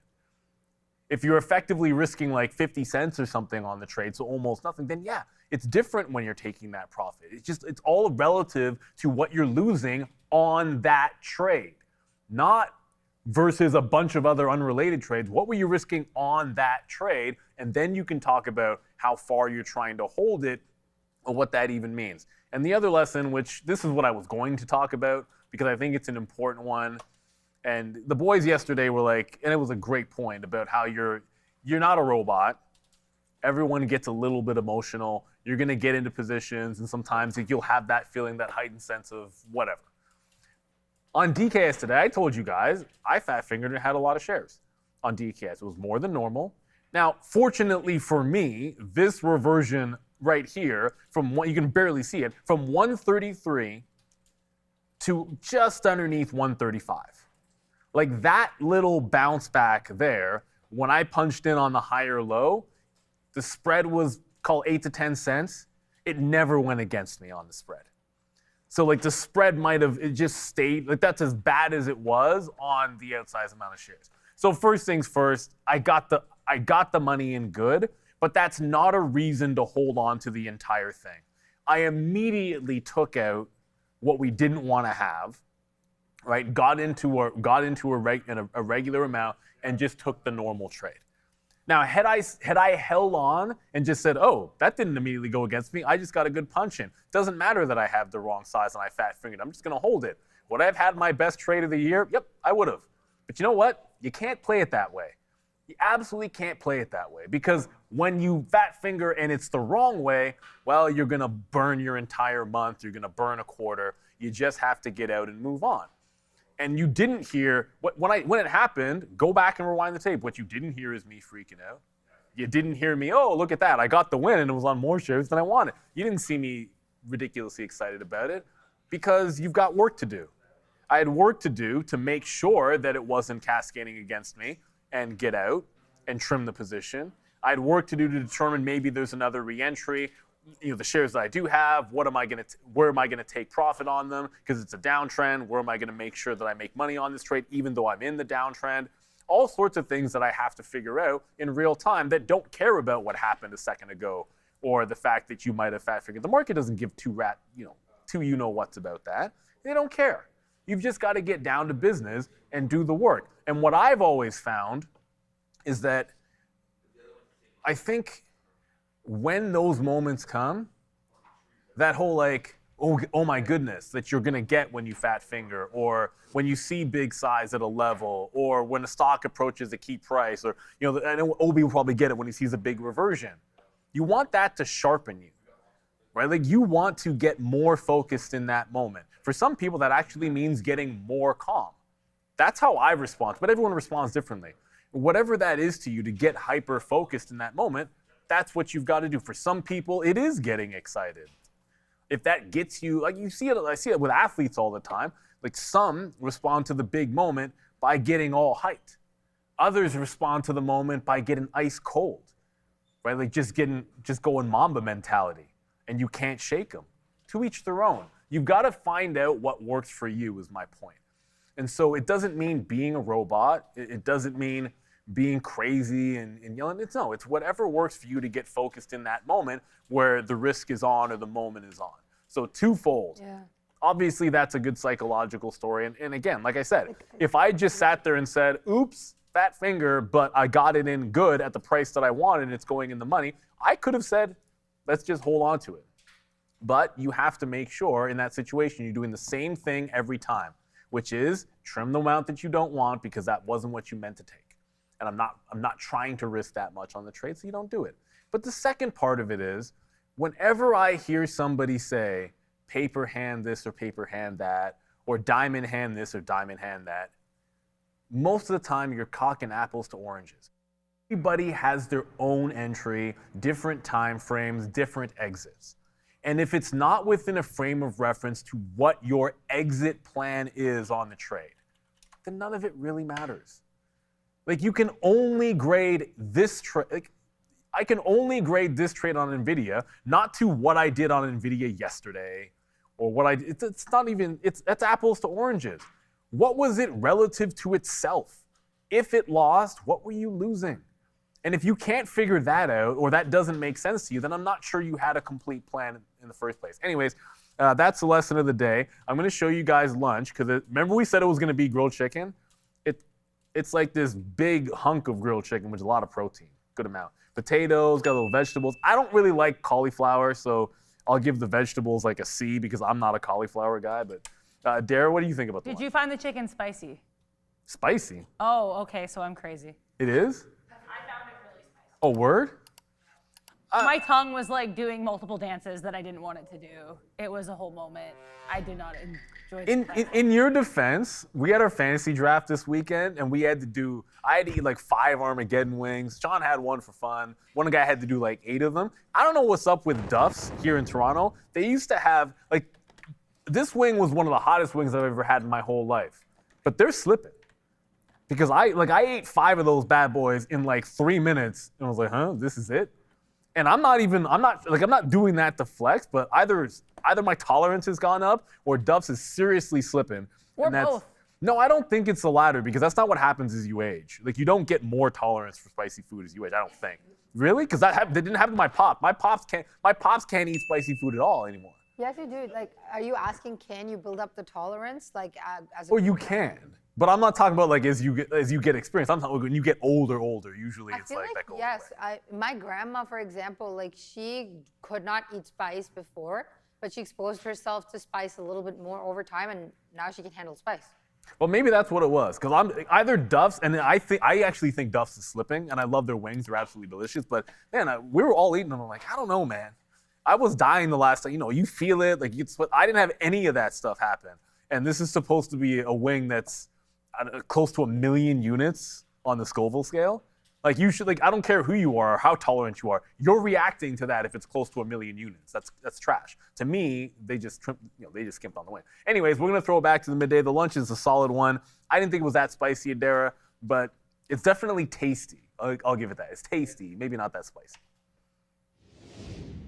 All right, guys, a quick reminder to you guys. VinFast reported strong Q2 momentum, delivering more than 70,000 EVs globally, up 96% year over year. First half deliveries reached nearly 129,000 vehicles. That's up 78%, guys, reinforcing the company's growth trajectory across its expanding EV portfolio. By mid-year, VinFast had already achieved approximately 43% of both of its 2026 four-wheel and two-wheel delivery targets, putting the company firmly on track across both growth engines. Yeah, no, did they still make you sign the waiver for the Armageddons at Duff's? Not anymore, eh? Yeah, so it definitely has changed, especially if they're not making you sign a waiver anymore to eat those Armageddon wings. Yeah, come on. Times have definitely changed for sure. But great lesson from Neil there. Great lesson of the day. I really like that concept of, like, you know, it's up to you and it's relative to you what things can really mean when it comes to holding your winners, or different terminologies in trading, right? Like, for example, I'll say something very simple and crude, right? I'll be like, oh, that's an aggressive move. And I'll say, oh, that's an aggressive move. Now, some people will hear that statement and be like, and automatically think, oh, the stock must have bid up aggressively, right? Or some people might think, oh, the stock might have sold off pretty aggressively. But that's a bit of a general statement, and it's subjective to me, right? So I think that's definitely something to consider when you're coming up with your your own style and your systems of trading. But I kind of like, Neil, reasons to buy and reasons to sell. I think let the market tell me. Like, if I'm going to come in and be like, okay, I'm going to arbitrarily define my risk, and then for some reason, it almost feels like, too much ego for me to be like, oh, well, I'm going to risk 1R. Now I have to make 5R on this. This is a 5-to-1 trade. That concept does not bode well with me at all. I'm like, okay, well, if I'm risking this much, I know where I need to risk. The probability of this going more than 1R, I think, is pretty decent, right? So it's at least a 1-to-1. And then I'll let the market let me know when the trade is over. If I'm looking for reasons to buy as the entry, as the exit, I'm looking for reasons to sell. And sometimes you can stick around in a trade a lot longer than you would have normally. You could have arbitrarily taken pieces off, being like, okay, well, I should probably take some. Maybe you look over at your blotter and you're like, well, I'm up X amount on this, so I should probably take some. That's so arbitrary. It has everything to do with you and nothing to do with the market itself, right? Now, if you let the market tell you that, hey, this trade is over, now we're selling or now we're buying, then it's like, okay, now we're really playing the game. And now I'm not really, enforcing my kind of perspective and opinions on the market and really anchoring myself to a given risk to reward to begin with, right? So if the market, I'll take whatever the market will give me. Sometimes I get, 1-to-1. Sometimes I get 2-to-1, 3-to-1, 5-to-1. Sometimes I get a negative R to R as well. I get like a 1/2-to-1, right? So it's kind of all over the place, but that's kind of my definition. And I really do lean towards that. Let the market tell you. Let the market give you reasons to buy, reasons to sell. And if you only transact on those, you're probably better off in the long run. So yeah, I don't know anything. So yeah. Yeah, I mean, I think I honestly, to be honest with you, I just try to perform the best that I can. Yeah. I think there's so many variables that come into trading that to say that there's one specific right way, I don't know. Anyways, aside from that, like we tried this IBIT long here, 4507. There's multiple ways to fillet a fish. I guess we'll keep that one.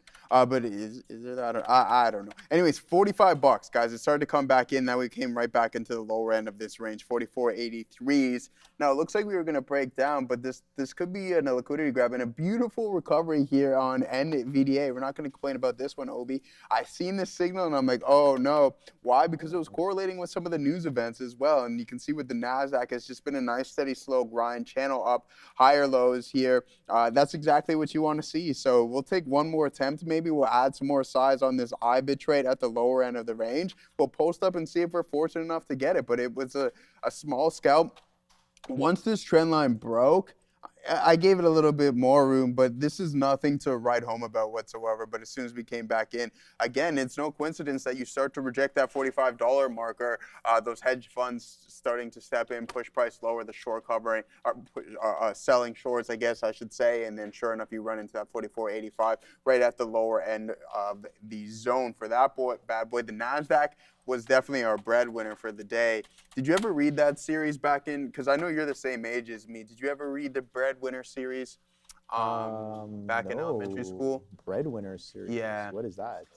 It's, anyways, it's about this little girl in the Middle East and during the conflict in the early 90s or whatever it was, and she ends up having to be the breadwinner for her family. But yeah, very, very good. Let me know if anyone in the chat has read that. But here it is, the TQs, guys. This has been a good one. We do get stopped out, but again, we didn't have that much size here on this position, and it was actually the best performing one, which is unfortunate. And yeah, no, shout out to nice recovery on NVIDIA. But yeah, other than that, let's head over to our watch list, guys, and see what we got going on and run through some of the bigger names and see how they've been performing here today. Gold was actually on a little bit of a run, now turning negative, about 0.25% here to be exact, but this is a nice breakout. I was thinking about buying some gold, but now you're up 20% off of those lows. Meta up 1%. Just still stuck in this range, and I think this is going to be the narrative for the foreseeable future. I don't see this changing anytime soon here with Meta until all of these legal issues get cleared up. And then I think that, listen, again, this might be a hot take, and this is my personal opinion, so completely subjective. Once all it could take for however long it takes for all of their current legal troubles, antitrust, and everything going on, watch out for this name to go on an absolute monstrous run. Like, watch out, because it's already cheap. And that's just my opinion, but I do believe because these guys have open models. They have their Muse Spark, which is performing relatively well. There's just so many things that I think Zuck, even though we know from prior issues that he's had issues, he's had problems with max amounts of spending and then no real return on the other side of things. I don't know if that's going to be the case in this scenario. I really like what Zuck's got going on. And finally, something that I was pounding the table about for quite some time is that I just didn't understand why he wasn't selling his extra compute, and then sure enough, a couple of months ago, we found out that he was going to do that. So yeah, watch out for Meta, in my opinion. NFA, not financial advice, but I think that this name can do some serious damage in the future. And same thing with NVDA and some of these other hyperscalers. Like Google's still off of those highs, not selling overly aggressive, but I still like the chance of it's coming back in a little bit more here. Something gets ugly, then sure enough, I'd be rocking in a roll. And we're not in anything right now as the Nasdaq is still completely recovering. We're heading back towards the high of the day on NVDA, OB, and Bitcoin still at the lower end of the range. So let's see what we got going on. For sure.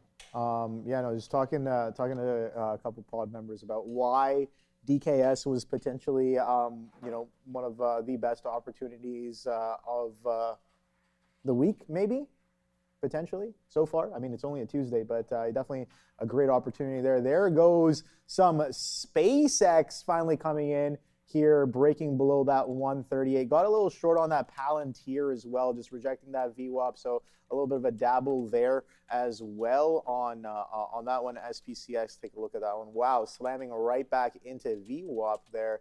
Like I said before, I know I was a little too early guess what? I got back in. It stopped me out on my initial try. Got back in, working this time around. So let's see if we can come back into. Do I not have view up on this chart? Oh boy! All right, so I gotta put that view up on there. Like I said earlier, some of the charts weren't working for me, so I had to reset and restart, recalibrate some of those. So SpaceX, nice little bounce off of view up right now. I'm looking for a continuation lower, but you know, I should be short this thing from 139s and some change, not where I am short from 138.40s. Not the best.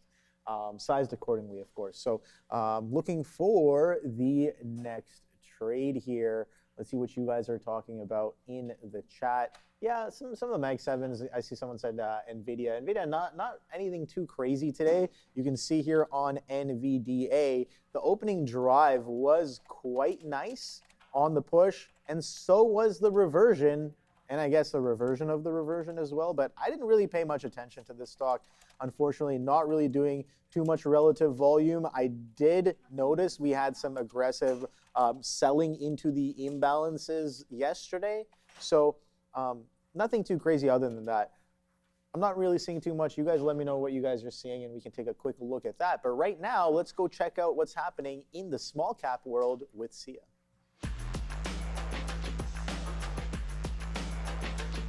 The IWM is up 0.25%. Let's take a look at two individual tickers here. You have OSRH, that is OSR Health, that is down more than 57% today, market cap of $3.86 million. OSR Health was filed for a Nasdaq hearing after receiving a delisting notice for failing to meet the minimum bid price. That is what's going on with the company here.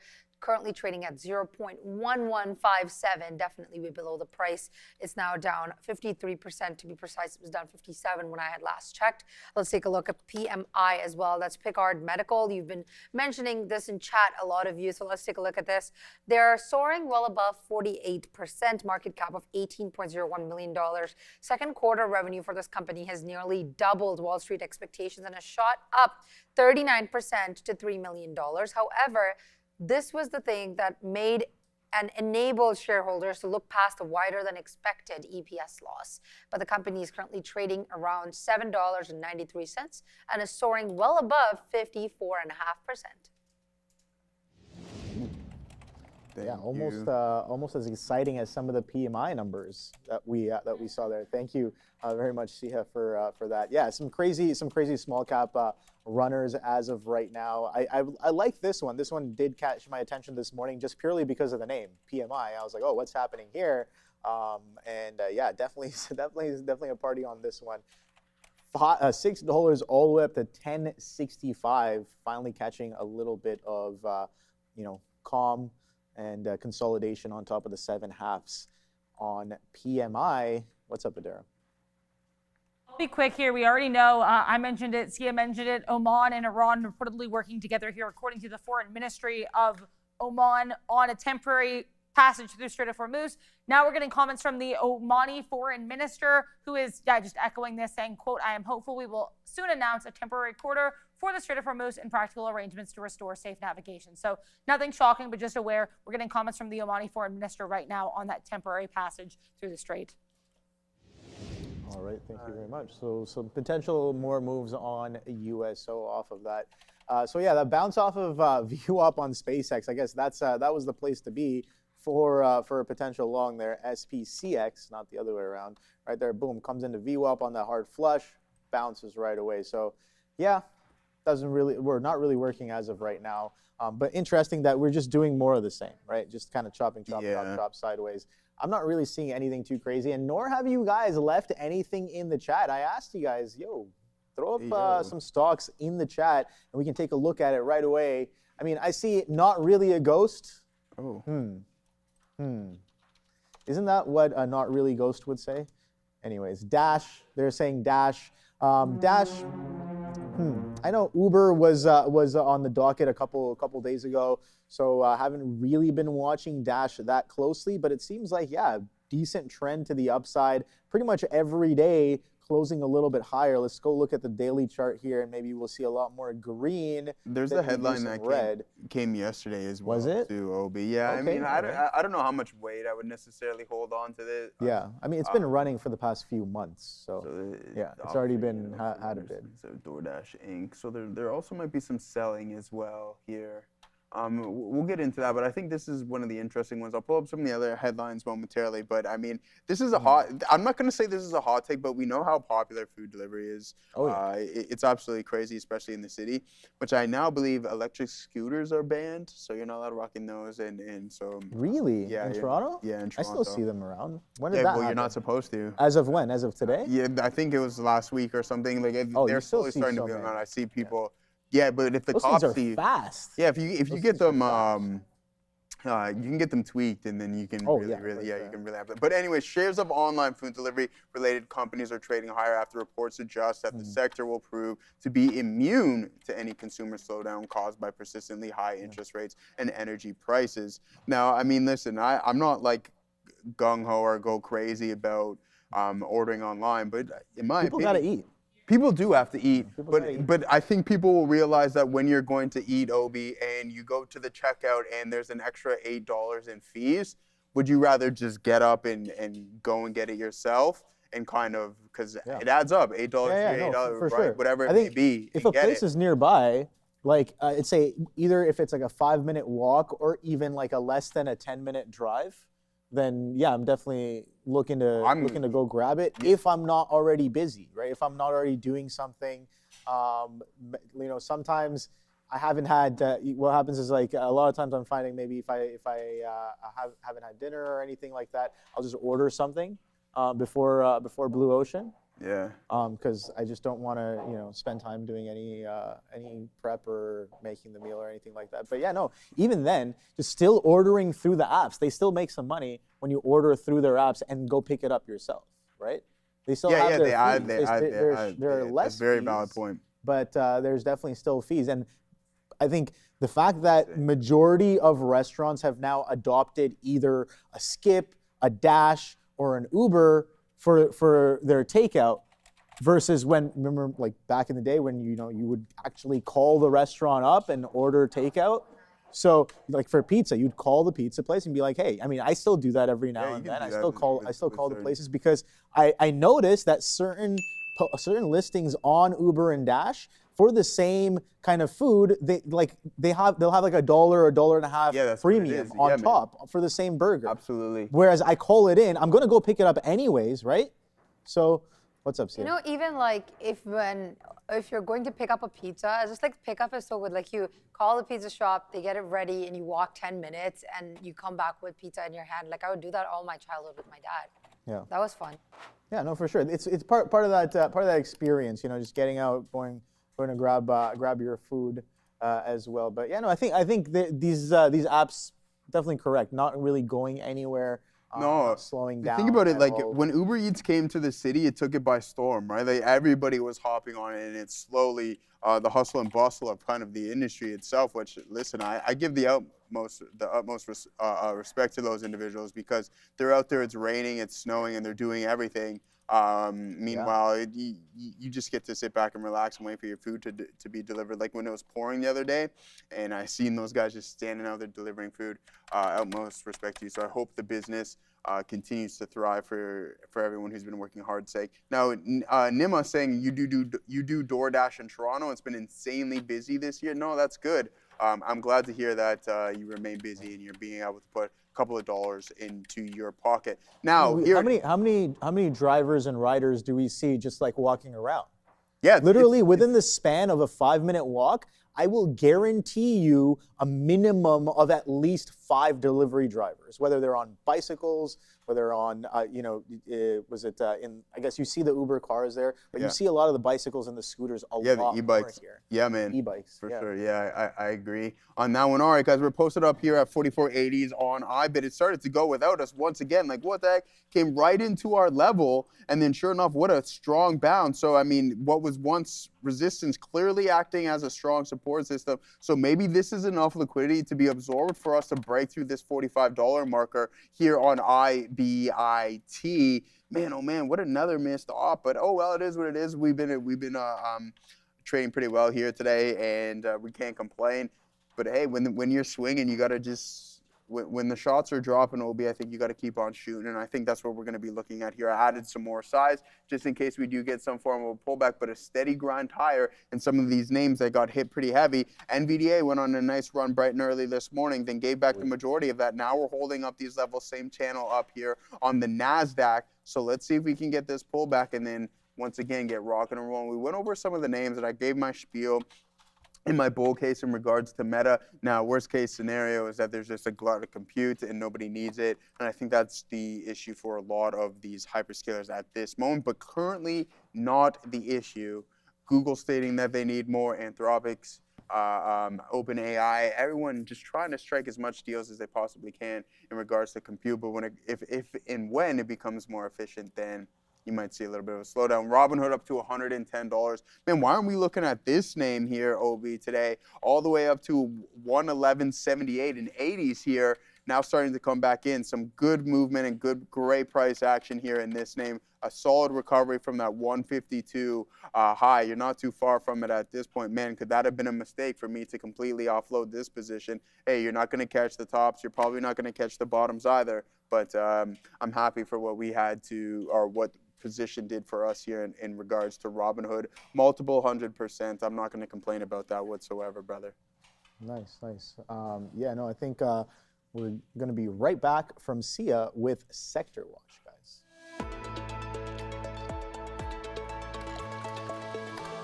The SPY is currently down 0.29%. Let's take, sorry, my bad, is up 0.29%. We're going to take a look at the sectors here. So I was telling Adara off camera, the market is flat right now. Let's take a look at the sectors. So the board does definitely give me a lot of gray right now. Nvidia and electric tech is showing relative strength. It's up 1.8%. But you've Broadcom and Apple flat. You have TXN also flat on RTX. However, MU, AMD, that is up 4.6%. INTC, Cisco, GE, SNDK, nothing too crazy. It's just under the 1% mark. You have Marvell, that's up 5.5%, and Dell, that's up 4%. SDX, that is up 3%. Qualcomm, up 1.7%.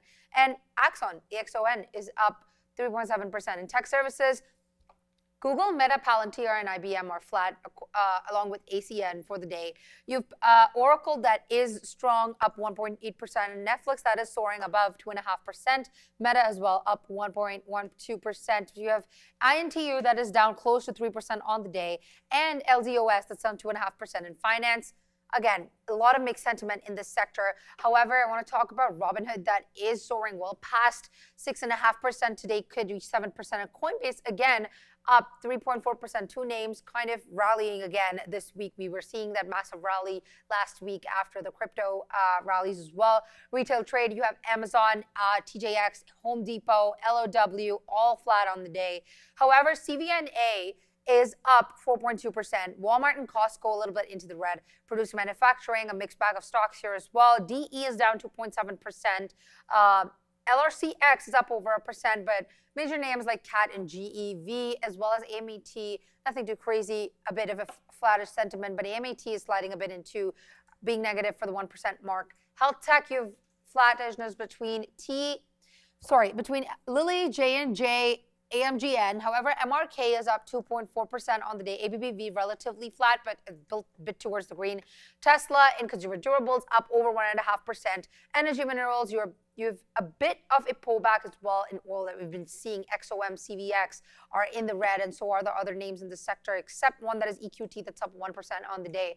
Consumer services as well, consumer non-durables, nothing too newsy going on in these segments. However, things to note is that Midday is a little bit in the red, down 1%. Disney as well, up almost 1%. You have utilities completely flat, just with a few names in the green, like NRG, that's up close to 3%. Process industries, industrial sector, health and communication, as well as commercial. Nothing crazy to talk about here, but in transportation, UPS up close to 2%. Dash, that was up yesterday, still holding on to a little bit of that rally today as well, up 2.2%. And Uber is up just 0.5% with UAL up 1.2%.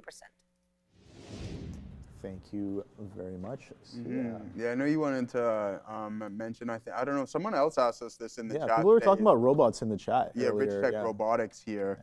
This thing's up 20% today. How's Boston Scientific doing? I was going to say with robotics, we talked about it earlier today, but this came out like late yesterday with Amazon, and they're going to be incorporating some robotics and AI at their different centers. Rich Tech also announcing a $12 million share buyback plan. Yeah, I just seen that it came earlier this morning as well. So I mean, that's the street's gonna like that, right? Like, even though it's not any staggering amount, $12 million stock, it's not 12 million shares, it's $12 million worth of stock, which I mean isn't too far off. It'll get you at this price maybe 6 million, because it's $2 almost at this point. But yeah, big time share buyback program for this thing with a smaller float. I mean, big time is probably a little bit of a stretch, but it's something better than nothing. And look what's happened with Apple, right? Again, after the report, increasing its share buyback program. Oh, yeah, okay, yeah, cool. You guys are going to put some more power into the hands of the company and a capital appreciation right here. Oh, we really like that. It'll be 195 to high of 348. And I mean, though I don't know if it's complete. It'll take a significant amount of time. They'll wait. I'm sure they can turn. I don't understand kind of the nuts and bolts of what actually goes on, but at some point they have to step into the open market and buy some more of the stuff up. So yeah, I like that, man. Come on, Jetson, that's what I'm waiting for. I just, throughout tomorrow's report, the one key thing, personally as a shareholder, and it being my largest size, bar none, is Jetson increasing his share buyback program. Okay. Yeah, that's what I want. Now, it's a stretch. Is it going to happen? I have no idea. Yeah. Is it likely to happen? Who knows? But if it does, then hey. Last time I was actually fortunately correct on the fact that I said, hey, watch out, they're going to issue a dividend. But I take that back. Take the dividend away, which they won't because they make too much money. Yeah. But start buying back some more shares. And it was the exact same thing, kind of what I did with Mark Zuckerberg in regards to compute, because no one was using any of his tools, Avocado, Muse, Spark. Yeah. He just he's spending all this money, but no one's using the compute. So sure enough, he then decided to sell some compute, striking deals with Anthropic and other companies as well too. Yeah. So. I like buy back the shares. I think what's also interesting. I want to move back to some of the robotics as well. Hopefully, maybe he says something about robotics coming in as well. Jensen making deals with SpaceX recently. We saw some of that. Maybe he talks a little bit on robotics. At the same time, I really like the robotics trade here. You looked at Rich Tech Robotics. There's some other stocks as well. Scientific. BSX is a solid one as well. But a lot of people are looking into again. I think robots are definitely on their way. Some people in the chat talking about how maybe they'll John Disk saying they're going to marry a robot. I don't know how far we are from that. I know people are already marrying dolls and inanimate objects, so I'm sure we're not too far off of that craziness. They're having the robotics games? Yeah, the robot games, exactly. So as of recent, one of the biggest robot IPOs happened in China, Unitree, which was a $9 billion IPO, and I heard something along the lines of closing up over 490, almost 500%. I think it was the first day or the first week or something. Whatever. It's up a lot. IPO that you showed us not too long ago? Yeah, the Unitree IPO. So, all right. So robots are very much a real thing of the future, and I do think that the ideal future holds household robots as well. So, what are the stocks that I'm personally looking at? I think a big transition towards, people's perspective when they're like, all right, I missed the AI trade, I missed some of the software trades, the memory trades or whatever. What are we going to do about robotics? Because we know they're very much on their way. So I think magnets are huge. A lot of people talking about magnets and gearboxes and actuators and a lot of the fine, precise machinery that goes into some of these humanoid robots. So what's interesting to me right away is going to be MP Materials. And funny enough, I have this data point here where recently the MP Materials CEO said, hypothetically, 30 to 40 million humanoid robots per year could consume the equivalent of today's entire global rare earth magnet production.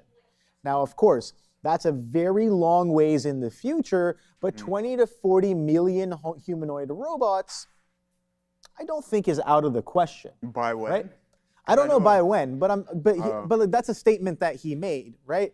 He's saying that if we were to have that many robots, that all of today's production would, probably be not enough for that kind of supply worth of robots. So, I mean, of course, we don't have 50 million yet, but I'm saying that's the potential of what we're seeing, and a lot of people talking about this industry becoming a multi-trillion-dollar industry when it comes to robotics. We know that Elon's definitely poised for some sort of a solid release by the end of the year, 2026. Yeah, the Gen 1 Optimus. The Optimus. So he's really pushing that. 1 million of those. Yeah. Now, listen, I said this before. I think that it's going to be like the Cybertruck 2.0 when it comes to the first generation of these humanoid robots, or Optimus, I should say. So if he's looking at 1 million of these, I know that's a little bit of a stretch, and the timeline is probably going to be extremely off.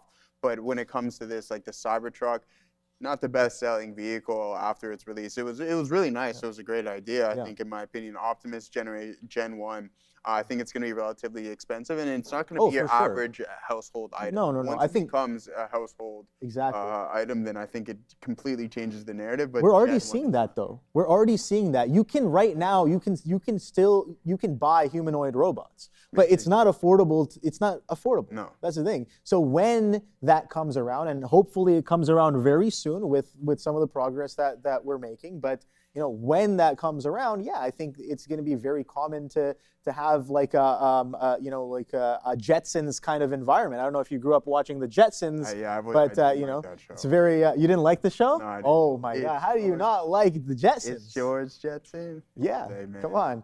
I think we are moving closer and closer to that kind of an environment, and I think it'll be good. MP Materials. One of the big ones. I know there's USAR as well. There's Quadruple U. That's U. Those are all kind of supply chain type of thematic names when it comes to these robots, specifically for rare earth metals. So I think it's a good conversation to have. The chart itself on MP Materials, we know we had a bit of a rare earth hype sometime last year. When was that? Yeah, June, July of last year, we got this aggressive move all the way up to 100 on MP Materials. I know for a fact that there are still bags left sitting around in this name, I think rightfully so. We haven't really broke down back to where we came from. We've gapped up and pretty much sustained some of those levels for the majority of the year. Sure, we got a bit of a pullback in the 40s. Pulling back up, sure, we're making lower highs as well, but really want to see a shift in sentiment, maybe some expanding volume as well coming into this as we progress with robots and really see this trade potentially come into fruition. Now, some may argue that the trade already started to happen and this was that trade, and that trade might be over. Sure. That's I know a lot of people have been talking about the whole magnet argument for a couple of years now, but really coming into fruition now as we start to see things like the Robot Olympics or whatever. I haven't seen the Robot Olympics from start to finish, but I think I've seen clips here and there. It's pretty impressive. They're kind of clunky right now, but this is the first. And shout out to China for stepping it up and being a trailblazer in this industry. Nobody else is doing what they're doing. So rest of the world, get your game on. Let's compete. Let's do this. I know. Oh boy. All right. Oh boy is right. As we're not going to catch this order that we were looking at on IBIT. Now, you guys, I don't understand. Gaurav, you know what happens when you bring something like this to me. Now, we're going to start really, really small because why are we trying to make things a little bit more difficult than necessary? Hi, so this is going to give us a $1 stop, okay? We'll put a $1 stop on this bad boy. Nothing crazy from a size standpoint. Now, where are we going to aim for? 155. All right, so 158 to 155. But again, we're just going against the grain on the strongest stock. It's one of those where I'll give it the respectable at-bats, right? We'll give it 3 strikes, But if it decides that it wants to break higher and not break down as quick as I would like, then it's just see you later, okay? 155 is going to be the primary target. Let's see if we get this breakdown. Gaurav, I do know what you're looking at, and the selling pressure is most definitely starting to pick up here. We're going to take a look at the options chain momentarily to see if there's anything telling us, but this is going to be the area where I'm going to be looking to take some profit. If we're fortunate enough to get that, we're $1 away from our stop, so it's not the best entry. It's also not the worst. We'll take it. I took a very light. Yeah, same thing, brother. I'm not going crazy on this one. Ooh, okay. All right, there we go. Nice little breakdown there. So far on MRNA, let's not get too ahead of ourselves. Man, what haven't we hit today, man? We've been light on the stream deck. Obi, I know you got Sharif's stream deck, so you can go. But what do we got? What do we got here on Sharif's stream deck? We'll hit that one. We got some money there, money falling. We got the register, ringing the register. Go back to that. The money fall? No, I was gonna say to Fabian, go back to that rear view. Oh man. Oh yeah. All right, man. You don't want to see. You don't want to see mine. Yeah. Why inflict that type of damage to yourself? Let's pull up. Yeah, Fuzz. Right. Let's pull up the actual options chain. Oh, it's Kathy. No, Kathy. Watch out. Selena's watching. Here it is. Let's see if we can find something on the options chain to see if it's like, hey, why are we going to be running into this zone? Let's pull it up on I need another chart, but this is slowly starting to work. We went like infant size on this one, so I'm not going to complain, nor am I going to be expecting too much because clearly buyers have been engaged. $160. There's nothing crazy from a share standpoint. So, I mean, I don't know how much of a factor we can look at it. Same thing with USO. I don't know how much weight I'm going to hold onto the options chain in regards to MRNA. Can I take a look at, I got a crush on Kathy. Mikey, you do? Oh, okay, all right. The reason also is I took on the hourly resistance from the daily good stuff, hold my calls. Yeah, 100%, man. We don't want no exposure. You wouldn't tell her. Yeah, don't tell her. I'll tell her for you, Mike Peter Ryder. But other than that. Tell me nothing. Yeah, ooh. Can't tell me nothing, right? All right, there you go. One of my favorites for sure. Kanye. Yeah, let's pull up the old chart ski here, Fabian, and see what we got as we're slowly starting to come back in here on MRNA. Clearly a resistance zone at this level. Primary target's going to be 54s. So let's see if we can be patient and hold on for that level there, brother. For sure. I'm looking at this Netflix. A while back, somebody in the chat, let me scroll up. It wasn't that far back. They were just like, Obi, what's going on with the flakes? Check out some NFLX. Here we go. James Gwillikers, 9982. Where is the flakes? Netflix going, oh boy. Yeah, I don't know, man. Where is it going? Oh boy, indeed. I did like it. I did mention just yesterday that this is looking quite interesting, starting to really perk my interest on a bigger picture, especially after we bounced off of that 70 area. That 70 area actually got rocked via earnings. We pushed below. We got to a low of 65s. And then since earnings, nice, slow, and steady grind right back up. So let's take a quick look. Is this worthy of a reversion on a higher time frame? That's what I'm asking. And guess what? That period might have already came a little while back. But I'll have to wait and see. This is a 70 bounce. I was watching it here as well, 75. I think that was definitely worth a little bit of a try. But if you're holding on, looking for much higher, it goes to 100, 110, and then comes right back in. Price stops you out through the lows right there, and then boom, grinding right back up. So where is a flakes with respect to the bigger picture? I think what biggest thing I'm seeing there is the bounce off of 70. I think that's prior resistance, prior all-time highs where we really did break out of. This is where buying really got aggressive for the continuation from the downside. But I think that a bounce where you have that resistance now turn into support speaks to me a little bit more. And Netflix bouncing off of that. Now I'm not saying that's why that's been happening, but Netflix catching a bit off of a prior support level for the past, let's see, 6 weeks now, guys. 6 weeks. Straight bids on Netflix. So to the upside, for sure. I don't know, and that was post earnings too. It capitulated basically on earnings. Earnings flush, breakdown, boom, back up. Let's see what you guys are talking about here on the what are we calling this? The leaderboard for stocks, the stock visualizer. Let's visualize what you guys are talking about. So Nvidia, SpaceX, and DIX, DAIC, PMI. We've kind of gone through a good chunk of these. AMIX. That thing's still running around, guys. That thing is still running around. Really? Really? Yeah. No thanks. I guess it was doing stuff prior day here. So that's probably why people have it on watch. That is a pretty aggressive move from Autonomics Medical. What is that? $6 all the way up to $16.40. So great look there, but sideways chop. Not really doing too much right now, guys. Let's continue down this. We've been looking at Hood. We looked at Moderna, Tesla, Intel. Sure, we can take a look at it. They're not really doing anything too crazy. Caramel. Let's see. Oh, right. Nice. Muscle memory. I type in C, immediately go to circle, CRCL, CRML is what we're looking for. Wow, what an opening drive on this one. Doing some relative volume as well. So it begs the question whether or not this had some news on the day today. On CRML, Critical Metals Group. Here's the thing. We're already seeing a bid on some of the robotics, on some of the like MP metals and stuff like that. Is it a sympathy bid? That's the question. What's up with So I do have news here. This came out at 12:45 p.m. So the timing is a little bit off because it's been about 9 minutes ago. But apparently there is this, they're calling it Equity Insider News Commentary. It's like a press release out of North Carolina. Basically, apparently, Greenland Rare Earth Project is booking its first indicated resource. So CRML involved in that. That's really the deal here, guys. All right, thank you. Thank you very much. Yeah, so some catalysts definitely coming out recently as well. But you said that came out after the open, right?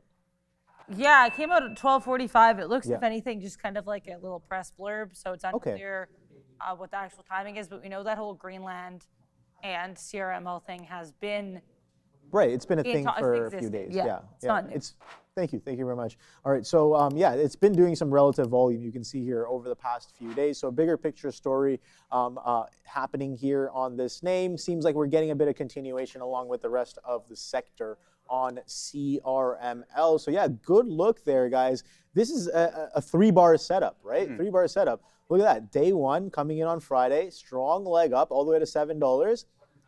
Monday, yesterday, nothing too crazy. Kind of sideways chop consolidation. Yeah, we sell off, but we kind of bid right back up into the close as well, reclaiming some of those opening range lows, and then coming in off of the open today. Oh boy, boom, second leg, and now sustaining some of those highs here, Joe. So it seems like it's coming in quite nicely here on CRML.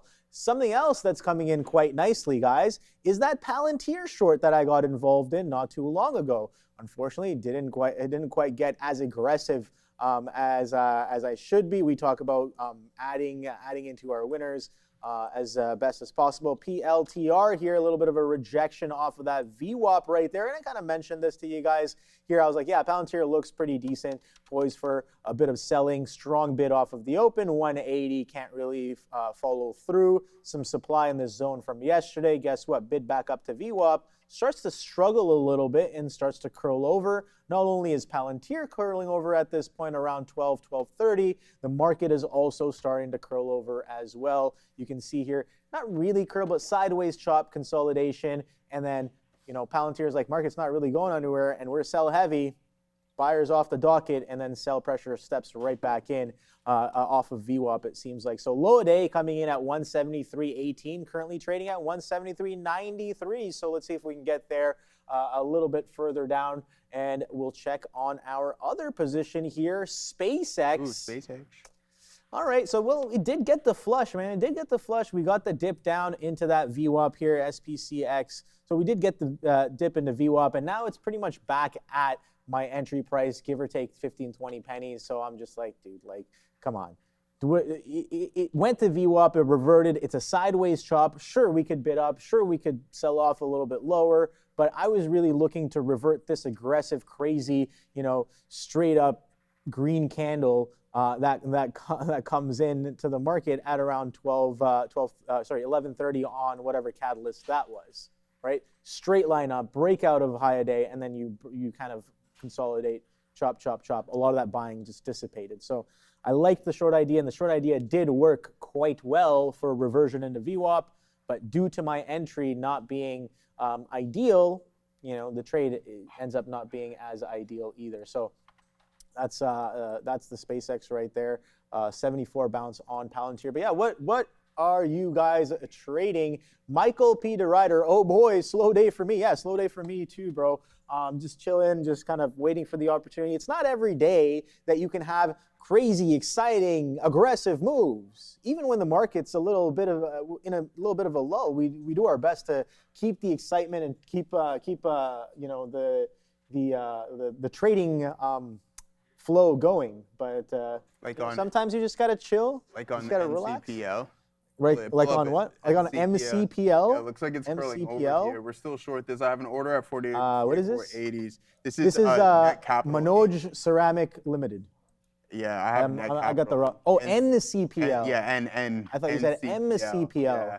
I was like, I don't know this Manoj, but right, NCPL. Nikki, that is. Anyway, 60 cents. Yeah, it did take a little bit of a breakup, but we want to see the volume start to step in. AXTI is another name. I feel that so many of these names are below the volume weighted average price. I know Casey definitely, she's like, where's Sharif? Sharif's on vacation. Bubbin, I don't know where you've been at as well, too, not pointing out any of these small cap names. Let's see if we can get right. And Adam James as well. So let me know if you guys see any of these small cap names. What's up, Kevin? Rocking and rolling this morning, but let's see if this mRNA short is going to work. So we had to move all the way down to 157.17s roughly as we're short 158. Looking for a little bit more. We told you 55s is the ideal target on that one, OB, and then we're getting really close to this order that I left out here on IBIT for a potential bounce, 44.80s, and I'm not expecting a breakout. What I want is the support levels to hold and then skyrocket. Or I shouldn't say skyrocket, but at least a move within this range, which you can see we're trading within a 16-cent range. Let's see if we can try to take the advantage of that. Reloading INTC or done. I personally don't own any Intel. I don't plan on owning any Intel either. Thank you, Joe. I was wondering where he was at. Yeah, he's on vacation, man. He can't be here every single day. You got to take a little break here once in a while, step away from the computer and enjoy what's actually surrounding you. And be outside in this beautiful world. Exactly. Intel, I mean, look at it from a daily, right? Like, do you think that the selling is over? It could be, but I think if some more of a base would be formed, there's a little bit of a higher low right here. But I wouldn't be surprised if at some point, and I'm not saying it's going to happen today, tomorrow, or anytime soon, I wouldn't be surprised if some of this gap starts to get filled on Intel. It's just a name that I personally, I mean, shout out to Lip Bhutan and everything that he's done over there. It's just something that I'm personally not looking to get involved with. Even though I'm not saying it's a bad company or anything along those lines, or if it's along your wheelhouse, then so be it. I think it will, considering the government's involved with it, have the ability to find its recovery from where it's currently trading at, being down 40% or so, 38.5% from its highs. I just have my capital allocated elsewhere. Now, we're not catching this fill on IBIT, man. We're really, really starting to step up. You can see the secondary downtrend right here, ladies and gentlemen. But if it does, VWAP is my out on this one, so it's not very much risk. It's only about 7 cents or so, but what is slowly starting to work for us is this MRNA trade as we head right back into the support level in which we bounced off of not too long ago, 157.16. If that breaks, Obi, I'm going to be looking for that next stage and that next level, and that could be around 156 bucks. I'll take that all day. Yeah, no, I'm just kind of got out of that SPCX here, so yeah, kind of don't really like it as much anymore. I'm like, all right, the trade's done. I'm asking for too much here. It did go in the money pretty much right away on the second attempt, but just because it doesn't go as much as I want it to, doesn't mean the trade wasn't there. So it did revert to VWAP, and more often than not, a reversion to VWAP is more than I can ask for. But ideally, that's the scenario that I want, and maybe even more as well. So looking for the potential next trade on the day here. Still sticking with this this Palantir.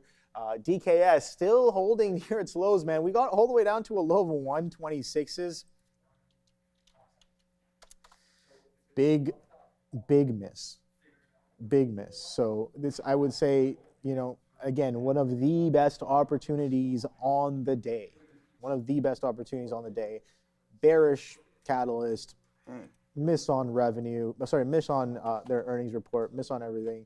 I guess their forward look was pretty crap as well. So yeah, we can get a lot of negative connotation and sentiment around this name, and then boom, just 140 crackdown, weekly breakdown, multi-year breakdown, multi-month breakdown as well. So maybe some regrets. So I'm definitely going to be you know, writing this one up. No regrets ever. Oh, I know.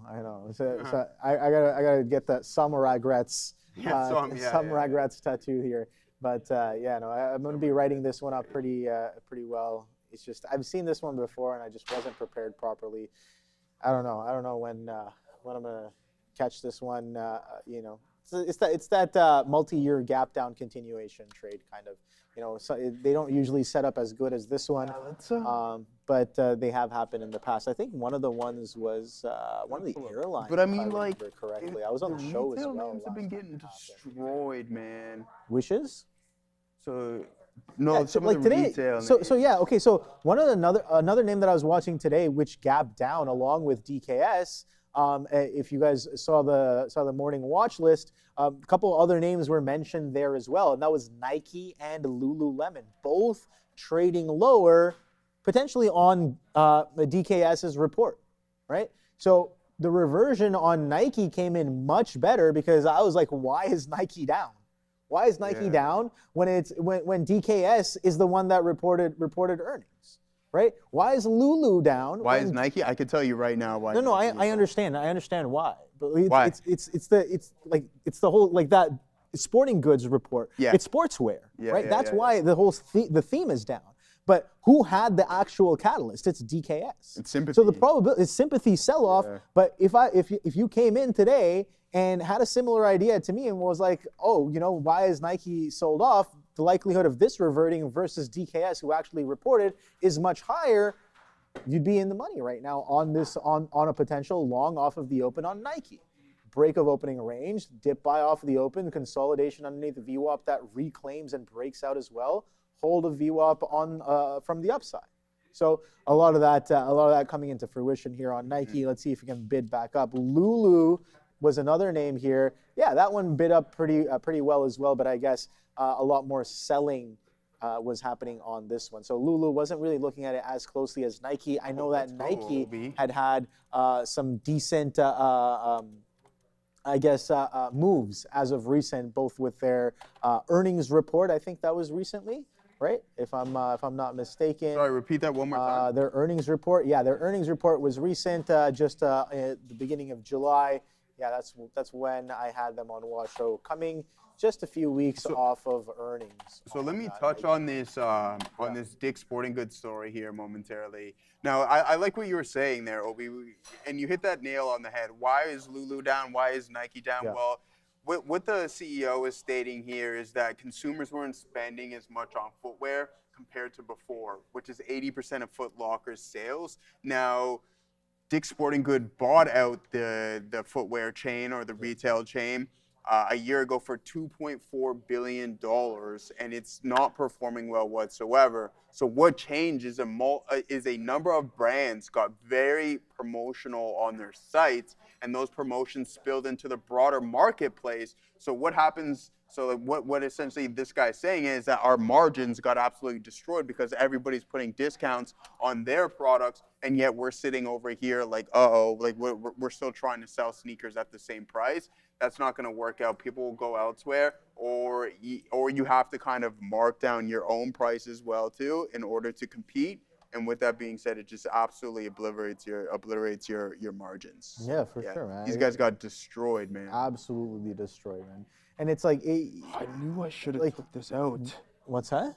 No, on when On it popped IBIT? into 84, 85, I knew this rejection. Now I got to see if it's gonna hold up at 75. Again, we're gonna give it 10 cents, nothing crazy. Okay, you're trying to long, nice. Yeah. I mean, it's at the support, but what we have is like a head and shoulders pattern. I thought we'd get some form of a bounce. Listen, if you see this, it's kind of an ugly pattern, but you head towards some support levels.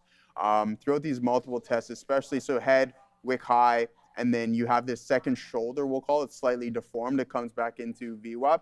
Don't do what I'm doing. Don't look for the long because the trend is fully intact to the downside there. So now at this point, I'm just looking for damage control and trying to get out of this position here, maybe break even in the best case scenario. And I'm looking for this breakdown in MRNA as well too. So let's see if we can get out of this IBIT trade break even, Obi. Yeah, Blicky Spears saying Nike got to lower them prices on Jordans. Yeah, definitely. Some of those shoe prices, little. I don't know how you feel. I'm not a sneakerhead or anything. No, not really, but I like a good pair of shoes. To each You their know, own- to I mean, each their own, you got man, a but I pair of think that's Jordans? Crazy. I don't No? actually. Okay. I own one pair of Nike shoes currently, and Sharif Nice. kind of got a few. forced me to buy his Shocks, which he didn't force me, but I'm going Yeah. to anyways.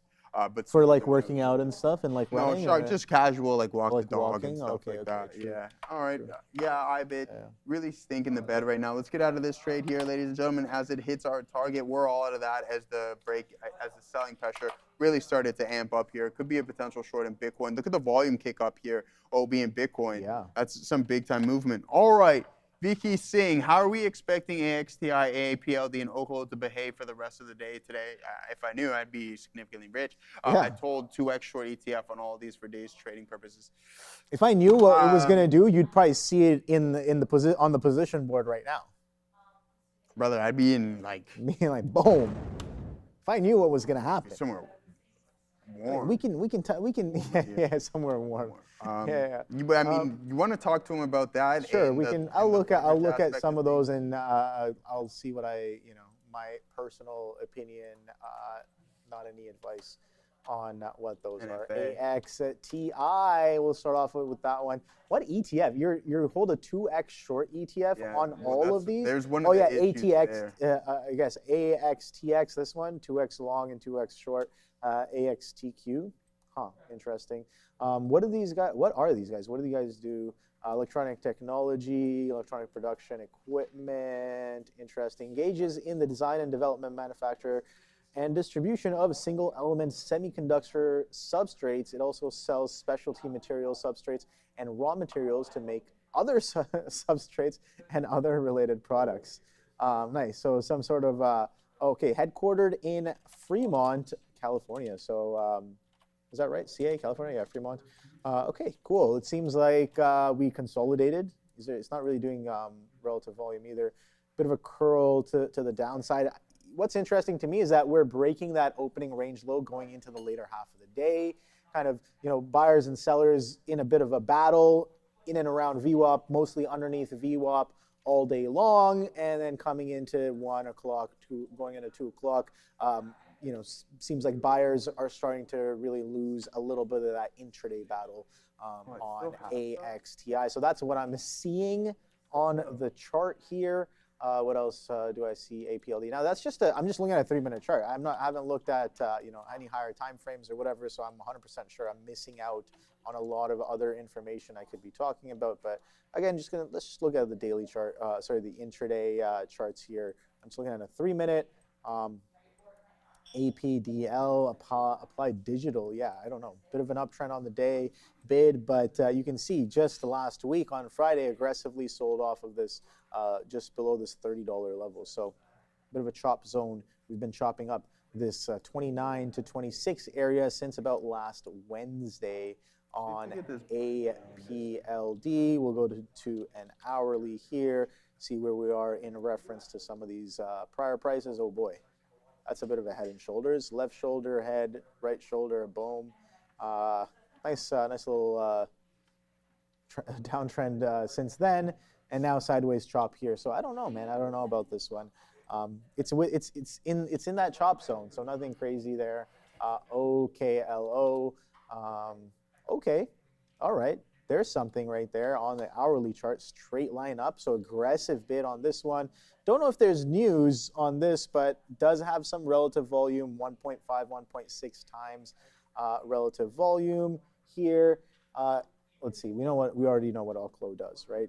Fission reactors there. So yeah, it was nuclear that was catching a bid today. So OKLO, what are some other names? SMR? INOQ, I think. Was it? Are you talking about quantum or? SMR. I think I kind of put them power. kind of Oh, together. yeah, OKLO, SMR. What's I know for a fact I'm missing a few there. But I'm forgetting. I gotta check my old list of thematics there to see what else is in this group here. But throw it up in the chat if you guys remember some that I clearly am forgetting. I know there's more than this. So there was SMR, OKLO. I'm waiting for you guys to put it in the chat, but I can't remember anything else. But it's more of a thematic bid. A sector bid here on some of these nuclear names. You see SMR, similar story to that of OKLO. CCJ Grunfield, thank you very much. Yeah, that was one of the Cameco. That was one of the leaders, I think, for this Cameco CCO now on the TSX. I guess, yeah, the CCJ on Nasdaq. Dude, what is happening here? Where's the Nasdaq name? NYSE, there we go, CCJ. All right. Yeah, strong bid on this one as well. Wow, look at that. Up over 5% on the day here. So yeah, it seems like the whole sector, when it comes to nuclear energy, is catching a bit of a bid. A lot of those names that we saw move with that thematic, seems like just a few months ago, but this was well into the beginning of last year, I think. Yeah. Oh, I seen this tape hit. I'm like, oh no, this is my largest position of the day, by the way. I seen this hit Obi, and I'm like, are you kidding me, man? Yeah. Like, I knew things were going to green boys on the tape. Yeah. So I knew things were going to turn around. This is my largest position on the day, as I just mentioned. I'll say it one more time. Looking for this breakdown in Bitcoin, just following the volume. Now we're going to wait for this trend line to be breached. It did look like we were going to curl over, but I mean, it is a strong name, so we do have to be prepared. Really tight risk on this one. Don't want to give back too much on the session either, especially if we get this breakdown on MRNA, which looks like it's about to happen. And I mean, we're going to wait for 55 on this bad boy. So that'll offset, even though it's significantly less amount of shares. Right now, we're relatively flat because this is offsetting what we have on this position. Man, should have waited for this pullback, but it just looked like we were going to break down. And if I head over to our 5-minute time frame, you can see we're still hovering below VWAP here. But if we crack this trend, then I definitely have to. I don't want to jump the gun too quick, but I also have to be prepared to just bail on this trade just in case these guys want to find some form of a rebound. That volume can be a little bit tricky, as you've seen a substantial amount step in, and then now we're starting to find a recovery. But there goes MRNA to the downside there, Obi. Yeah, it's still holding that 157 level though. So it's pretty strong there. Clearly some supply, and buyers keep stepping in, pushing price a little bit higher. But if someone happens to give up and say, hey, yeah, all right, we're okay with price moving lower, then we'll be sitting in a pretty good position, sitting pretty in Suntan City, hopefully relatively soon. But see, every time it keeps getting bought back up, but eventually somebody, as I just mentioned, will win, and I wouldn't be surprised if it's the buyers because it's been a strong name. And then look at the strength in the tape. The good thing here is that it isn't overly reactive to some of this tape flow here, which can be a positive thing. But as soon as it cracks this high of 159.15, I'll get out, and I'll still give it the same amount of swings. But yeah, not too good of a look here on the Bitcoin short thus far, as the trend line is now being broken, Obi. Yes, sir. What's happening here with Tesla, guys? I just look over. I'm looking for, scanning some names here. Tesla, that's a pretty aggressive sell, right in a straight line since about 1257 here. Not really that expanding volume. Dara said she is looking for potential news. I highly doubt there is anything. Nope, you're correct. Yeah, makes sense. No real volume signature to really suggest a news event, but you can see here it is kind of, bidding, selling, very directional in some of the legs that it's been doing. If we're bidding, this is what I mean when I say that. Look, 1106 was where kind of the bid kind of started that broke out of the this morning session range as well. Take a look at how long we bid for. We bid for 27 minutes straight, and then sellers step in, and then sellers don't really go anywhere for another 20 minutes. So very directional for 20 minutes straight. And then buyers step in pretty aggressively, and then buyers don't go anywhere for another hour and 10 minutes on something like Tesla, which is absolutely wild. And if you have an hour worth of a sustained bid on Tesla, best believe some of that relief, some of that reversion is going to come in real nice. And within 18 minutes, we drop back down for another 1.4% reversion from the highs all the way back down into what seems like VWAP. Yes, that is exactly right. Seems like VWAP. So last time we were at VWAP, it was bid. The time before that we were at VWAP, it was also bid. And before that, VWAP was just a chop fest. Nothing really happening here. Not really as significant. Let's see if VWAP bids once again the third time around here on Tesla. But oh boy, what a miss from me. Again, not the most ideal kind of reversion. Good luck sniping something like this. No news, no catalyst, not really technical, not really a technical level. I don't think so. Maybe-ish. One of the lower highs from yesterday, where sellers did step in pretty decently going into the later half of the day. That's where selling came in here. This is what I mean. Sellers stepped in pretty aggressively, 356s prior day, and that's where we had a strong sell into the close of over 2%. And this is where sellers stepped in, it seems like once again today, for another strong sell into VWAP now for over 1% as well. So good look there on Tesla for whoever called that one out. But yeah, don't really know what to do with it here. If I'm watching it, kind of attempting to break out and start to break trend here, maybe I'm getting involved here. Maybe I'm even giving it the benefit of a bit of a chase here at 355s for a pullback in for a quick 1-to-1 into VWAP.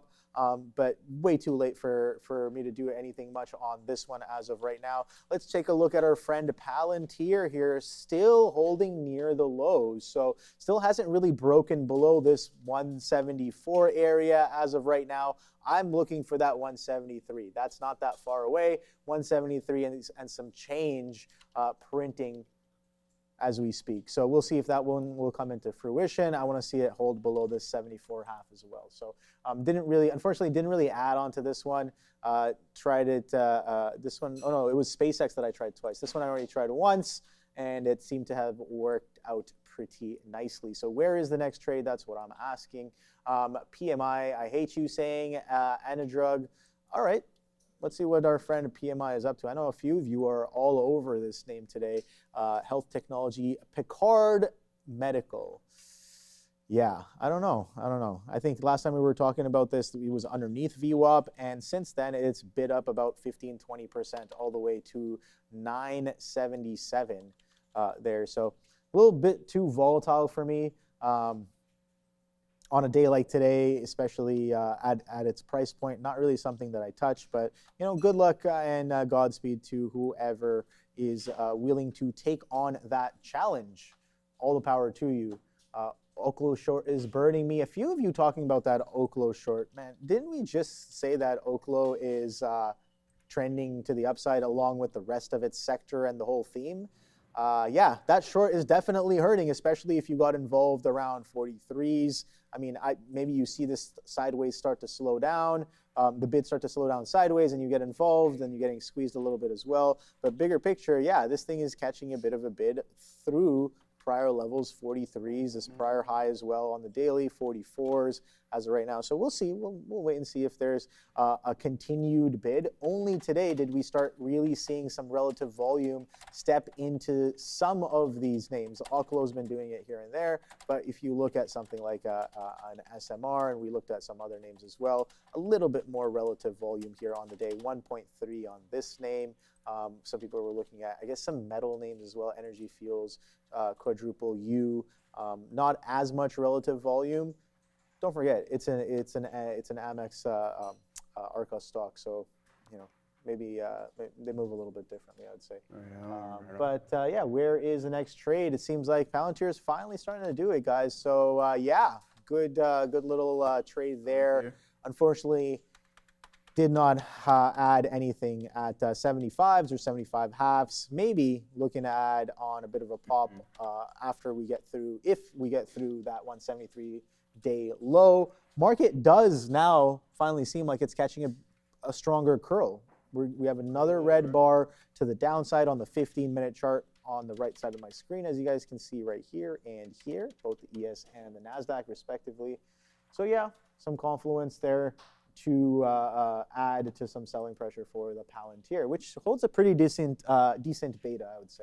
Follows the market pretty well every now and then. Yeah, I agree. I agree on that wholeheartedly there, Obi. All right, let's see, man. Finally, we're kind of, the way that I'm seeing this on the 5-minute time frame here is that, like, okay, give us a candle. We're not asking, I know I say it all the time, I'm not asking for this complete breakdown to where you head towards the low of the day, but give us a little bit of an extension, maybe into 44.60s. That'll be absolutely good for us. And this is what's keeping, there we go. Finally, it'll be cracking that 70s marker, printing 68s on the tape. That's what I'm talking about. This might be my green light to get out there on this trend line. So we'll take a small scalp W on this bad boy. There we go, printing 65s on IBIT. I told you guys not too long ago, this is the largest position of the day.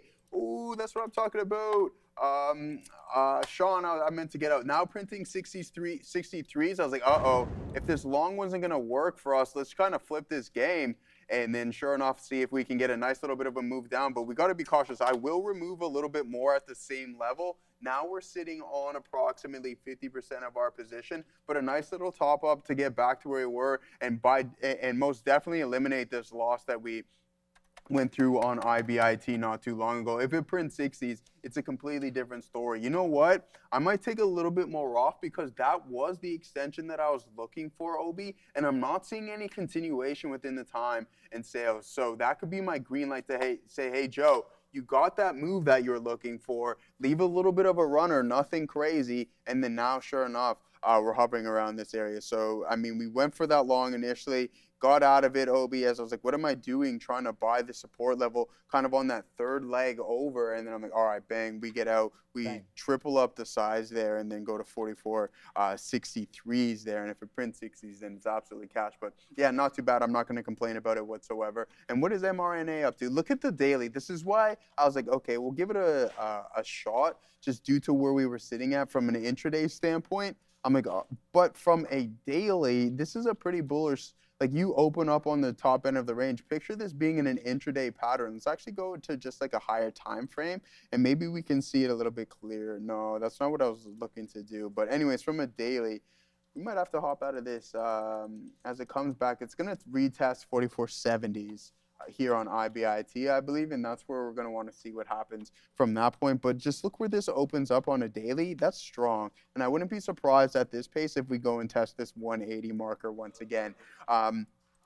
Forget the month. I think Adara will probably have some more information. But Donald Trump made 1,000 trades last month. That's Obi. That's probably more than. I saw his whole list. Yeah. Yeah, like this guy was trading more actively. That's why MasterCard Visa caught a bid. Yeah. $500K worth of both of them. Yeah, exactly, and he bought some MRNA as well too. So guys up there in the top ranks of trading for the month of July. I'm pretty sure he's not the one making those decisions himself. No, he's probably not, and I don't think he's definitely not writing out his own truths as well too. No. But anyways, here it is. Nice little move to the short side after flipping. We had to be patient with this one, but as soon as we got that breakdown, Obi, then Citrini initiates a circle. Was that long or short? I'm gonna say long position. Password. Long position on the circle. Hello. Okay. CRCL.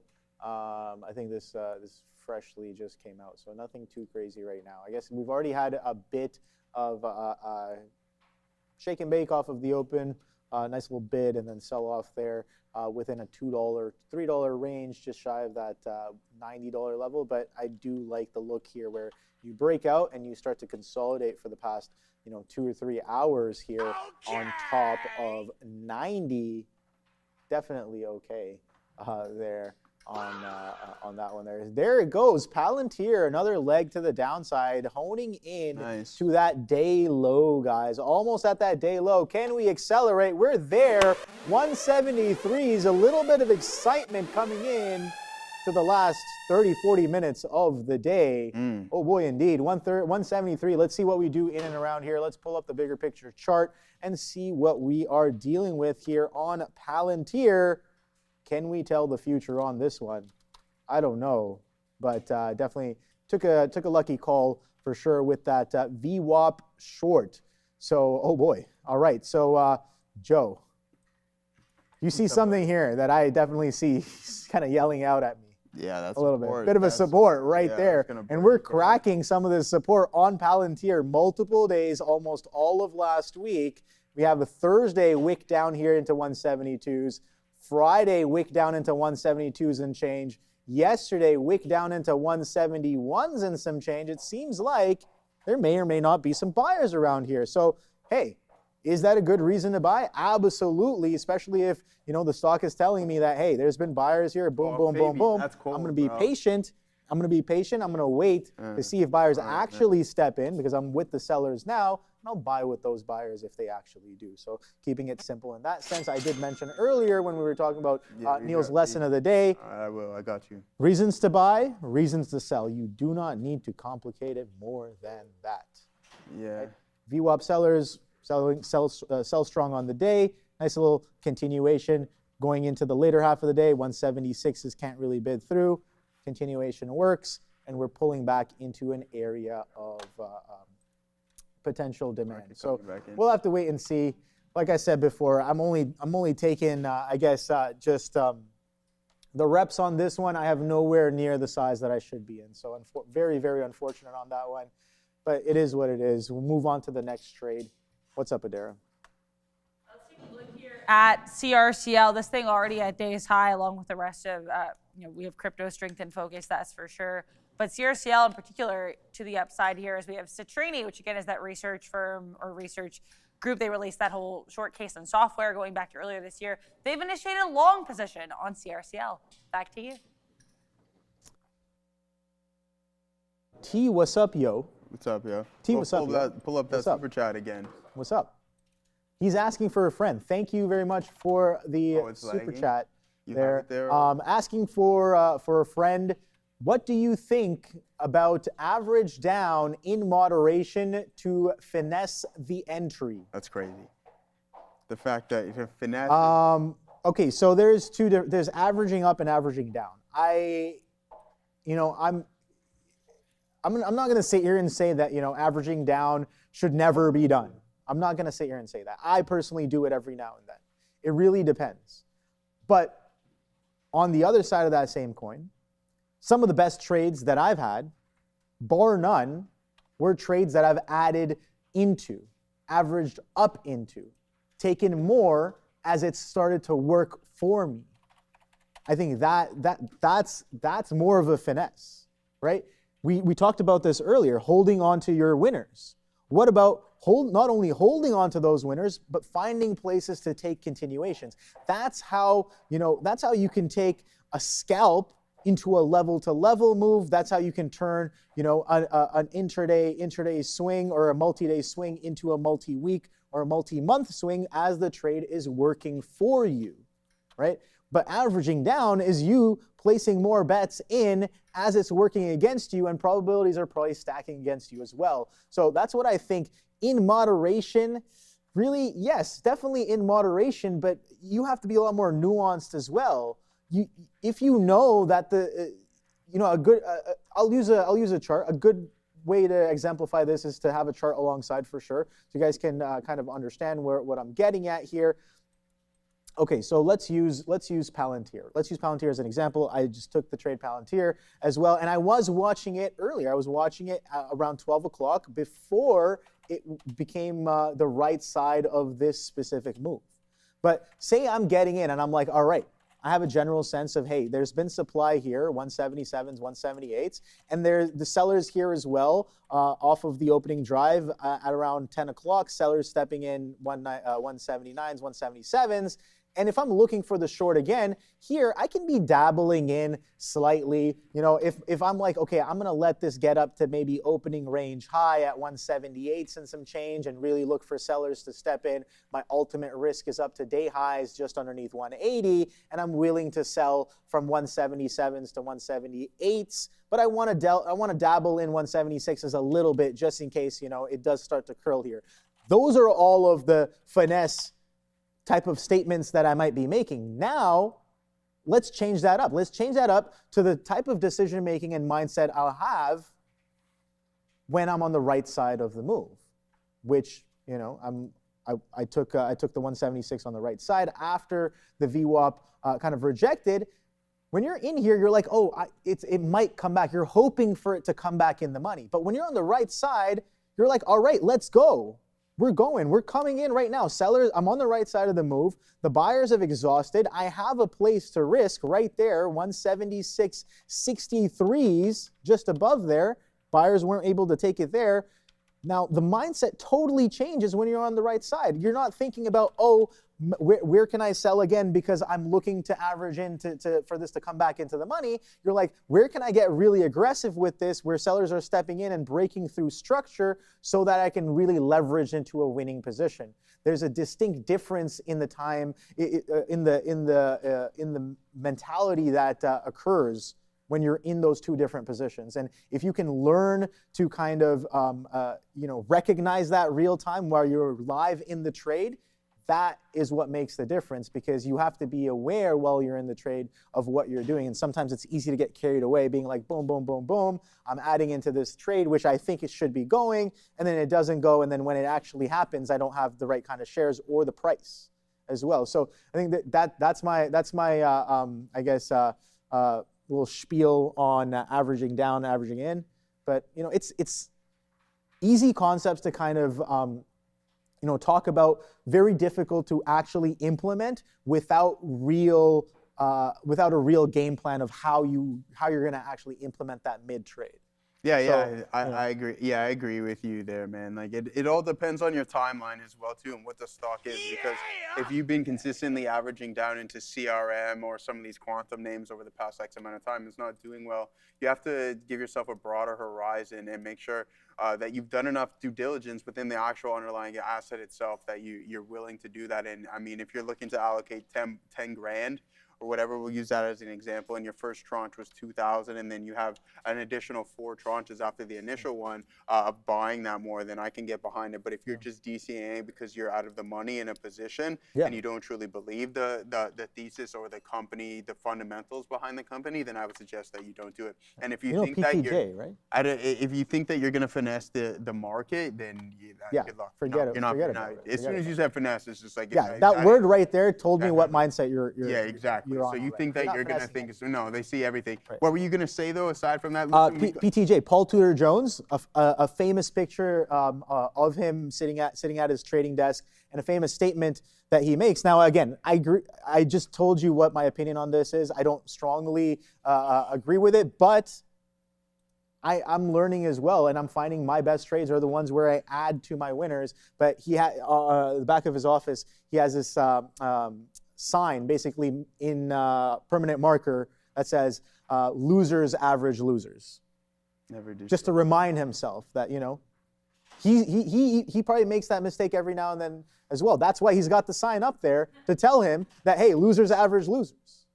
So you got to remember, even the best of the best have to remind themselves that, hey, these are important rules to follow and maintain to make sure you sustain longevity in the game.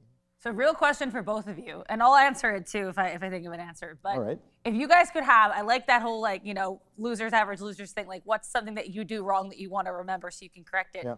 What sign or what type of sign would each of you put up? Like for myself personally, I'm not aggressive enough when things are working, and I get too wishy-washy. I'm not paying enough attention, and then I miss it. So my sign would probably be like, get your head in the game. I don't know, High School Musical. Okay. But what would your guys' signs be to remind yourself to stay on track?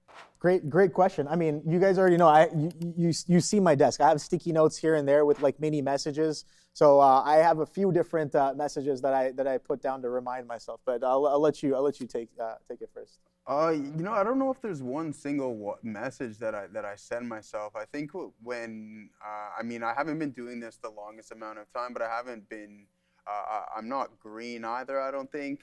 This is year 5 for me. I'm just a firm believer of when you know, especially if you're involved with it every day, that you know inside, you have that gut feeling of when you should do something that you shouldn't, or you should have held it a little bit longer. Right. Obviously, the data is always incomplete with trading. That's what makes it so difficult. But I think it's just something, an inside feeling where it's like, oh, I know I shouldn't have done this, and I know I should have done this. I don't know if there's one specific. Yeah. So for me, the most recent one that I put on was I drew a little pedal, and I drew a foot pushing the pedal, and I said, what did I say? I said push the pedal when you're running hot. So I said push down on the pedal when you're running hot. That's what I wrote down, because I find that some of my better days, I'll look at my P&L, or I'll be like, I'll have a couple of good trades, and I'll be like, all right, I'm done for the day, and I review the day later, and I'm like, bro, like there was 2, 3, 4 more trades, or that same trade, it was given to you over and over again. So what are you really doing if you're not, hitting away at that trade? Like a lot of time. Sometimes the same trade shows up. Was it SPCX yesterday? I think it was, where you had a bit of a range. Yeah. Okay. So yeah, that 138, it gave you this short off of the open, but it gave you the trade once again 138s pretty cleanly. Slow little bleed all the way into the close. Similar kind of an area, same kind of a supply idea stepping in.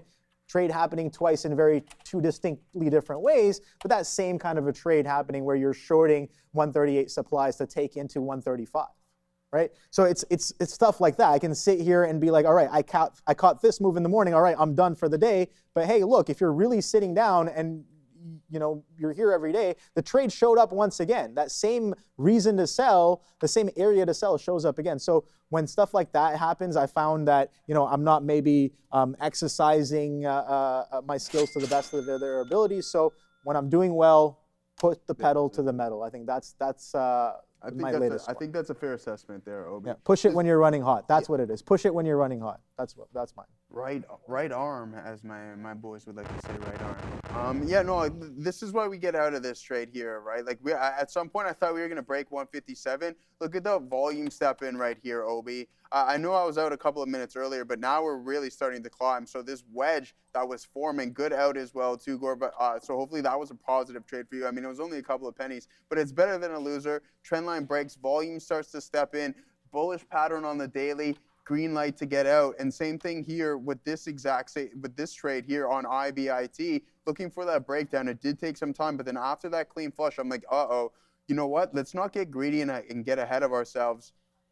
And let's just take the majority of this off, because if we do have an additional leg lower, we'll be able to identify that through the volume. That hasn't been the case whatsoever. It bounces right off of this 4460 level, and then a nice strong engulfing print supported by not very much volume, but just the way that I was looking at the tape. I'm like, let's get out of dodge on this one. Uh-oh. What's going on here with MRNA? We might have to get involved with this for a little scalp city to the long side, because the volume is really stepping in. Why not here? What's happening? 160, we might get that breakout. Yeah, it might. I'm going to play this for the high of the day break. What else are we here for, Katina, man? I know you like this small size on this bad boy. Trend line break. We can take it for a small scalp right now and get out, but I do believe that at this pace, we are going to head towards the HOD. So let's try to Diamond Hands Deontay Wilder this until that break of, or that move into 160. The tape is there, the volume, look how large this volume is compared to what we've seen since around 1230. Oh, wow, okay, that was a clean flush to the downside. Some bamboozlement going on here. They knew they were waiting for me to enter into the trade. They were waiting for me to push in. Yeah. And then boom. Was that you? Oh, no, man, as soon as you hopped in at as soon as I hopped in, it just flushed down. I was looking for that 160s. Yeah, I'm in at 43s, but that flush was not good. Man, oh, man. Not pretty whatsoever. Let's see if we can get some continuation through this high of the day. But the way we reacted at that level, you know what? I lost a little confidence in that, but only time will tell at this point. Yeah, I mean, I did mention earlier, hey, look, I like the long, but guess what? Breakouts aren't really working cleanly. They've seen you enter. And, yeah, I know. As soon as I enter, boom, insta flush to the downside. So, you know, we're both long. What do you mean we're taking opposite trades, YB? We're both long, but I'm about to hop out on this because what we've seen on that was that rejection of that level, not good. Yeah, dude. I think, look, I even mentioned earlier, I was long here at 157s. I'm like, this thing, the breakouts are not working. You have to kind of, you know, be a little bit more nuanced and catch some of the dips for the push higher. And yeah, I guess that was it right there. You had to catch some of the dips. 157 comes in a little bit later right there. But yeah, instantly $1 down off of that 160. But that's the kind of volatility that Moderna, you know, tends to have. $1 down, $1 up. Pretty aggressive in some of those shake and bakes, but yeah, some nice expanding volume with that little grab of that 157 for a push into 160. I do still like that. I know I don't have a good price. I do not have a good price at all, but you know, a bit of a chase. I understand what I did there. It's over now, is it Jover? Oh boy. Oh boy. Oh boy. Oh boy. Indeed. Yeah, it's Jover, man. Yeah, I don't even really know what to say. As soon as you see a reaction like that, it typically isn't the best for your thesis. I mean, it would have been nice. As soon as I've seen that trend line break, that would have been a good green light to engage. And then most definitely the volume stepping in. But we hope that this isn't just stopping volume. And I mean, the issue being, Obi, is that the largest volume print here is a doji candle that has been established. So yeah, what does it even mean? What does that even mean? What are we even doing? 159.92. Let's see if we can break this little minor downtrend, ladies and gentlemen, and continue. Oh man, that break. All right, let's see. They seen you punch, Obi, and then they're like, they were just like, nope. Yeah. You're not getting that. Yeah, whatever. On that one, so. But hey, it is what it is. If you have a specific out, I think 158.50, we look to get out of this position here. Nice. All right, so we got a little bit of a super chat here. Golf franchise here. GORO. Let's get nuts. Okay, well, I don't know what's going on with GORO. But let's take a quick look at that one here. GORO. I'll re-engage. Boom. Gold Group Mining. Yeah, I'm definitely looking to get a lot more on that 160 if it actually comes in. So GORO, not really doing too much, man. I think, you know, was this, TSX Ventures. Oh boy. All right.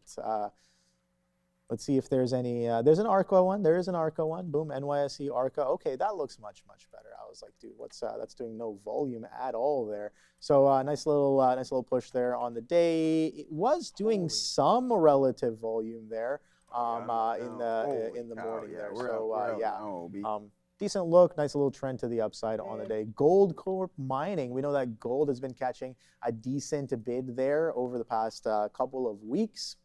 So yeah, good look. Maybe some of the miners catching some of that tailwind at the same time. Yeah, pulling right back to 150. Yeah, I'm out of that because at this point now I can get if I want to re-engage, I can get a significantly better entry point. But just the rejection of this candle right here, I just had the hunch that it wasn't going to work out too well for us. So now we'll be patient to see if things are going to turn around. But as soon as you breach through this consolidation low, then it might be a bigger turnaround picture. This just an additional liquidity grab.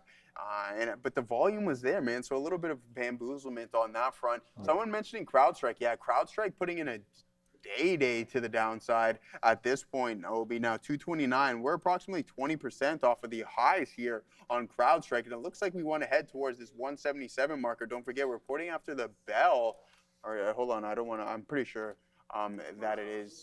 No, on Wednesday, Adara. Is it? Yeah, Wednesday after the bell, 4:05. 4:05 p.m. Yeah, 4:05. On the dot, last quarter, 4:05, they reported. So we are expecting a very timely 4:05. Oh, otherwise you're going to get in trouble here. But no, I do believe they will report on time. I agree with what were they late was last saying time, this or? morning. No, I don't think they're. Later They're on, maybe a couple of minutes. Oh no!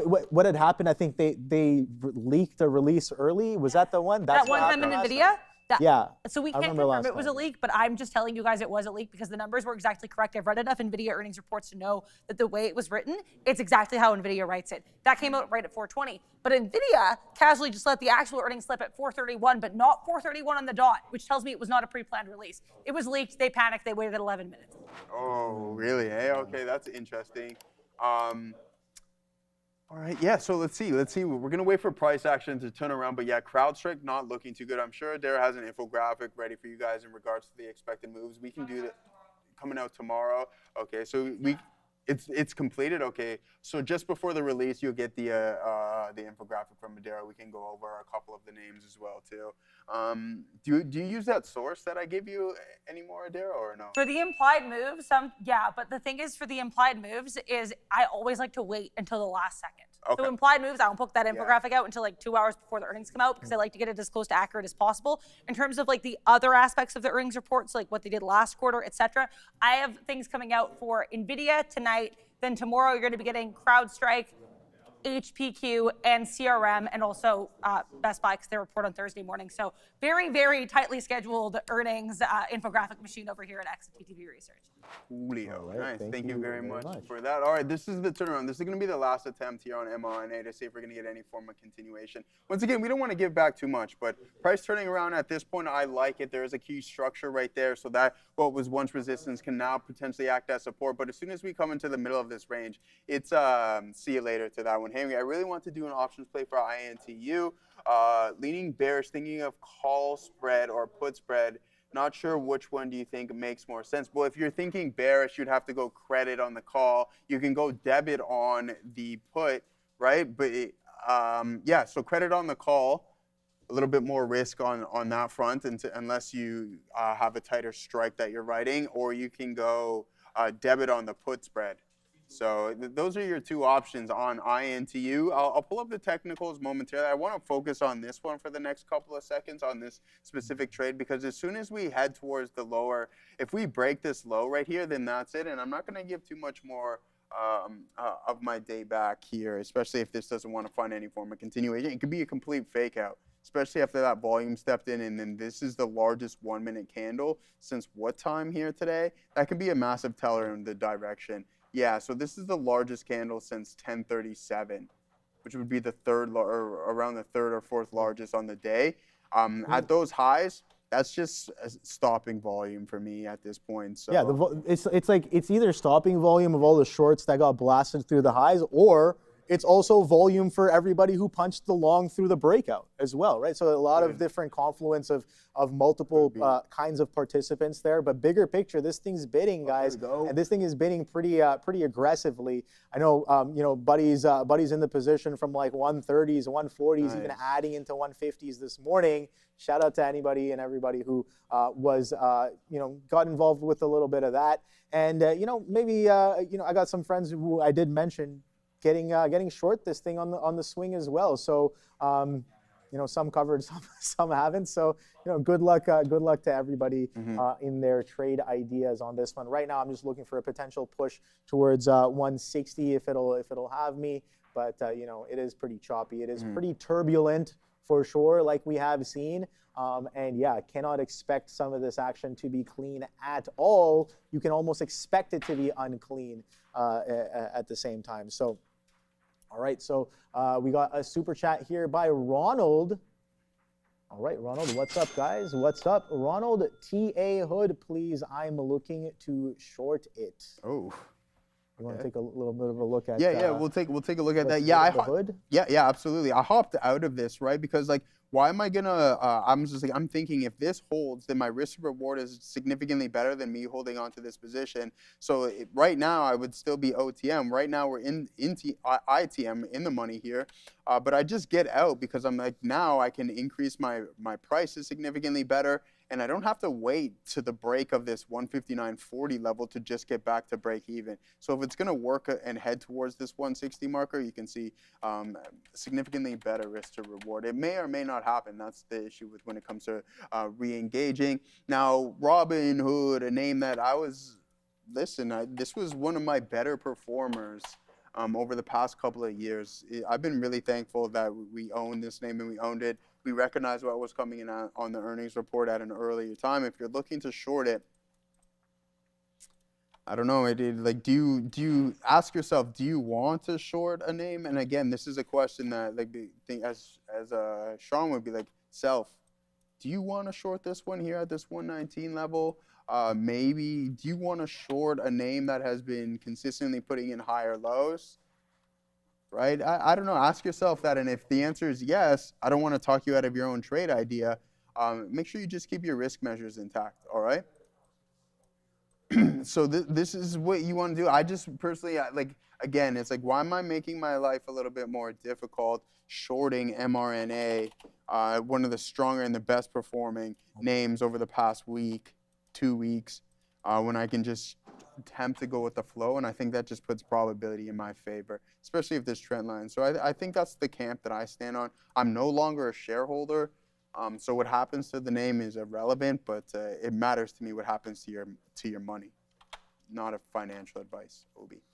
Yes, sir. Definitely. Yeah, no. What's up, Lele? What's Lele saying? No, she's saying, what's up with SPY? She said, yo, Joey. What's up with SPY? Michael Peter Writer. Why? What?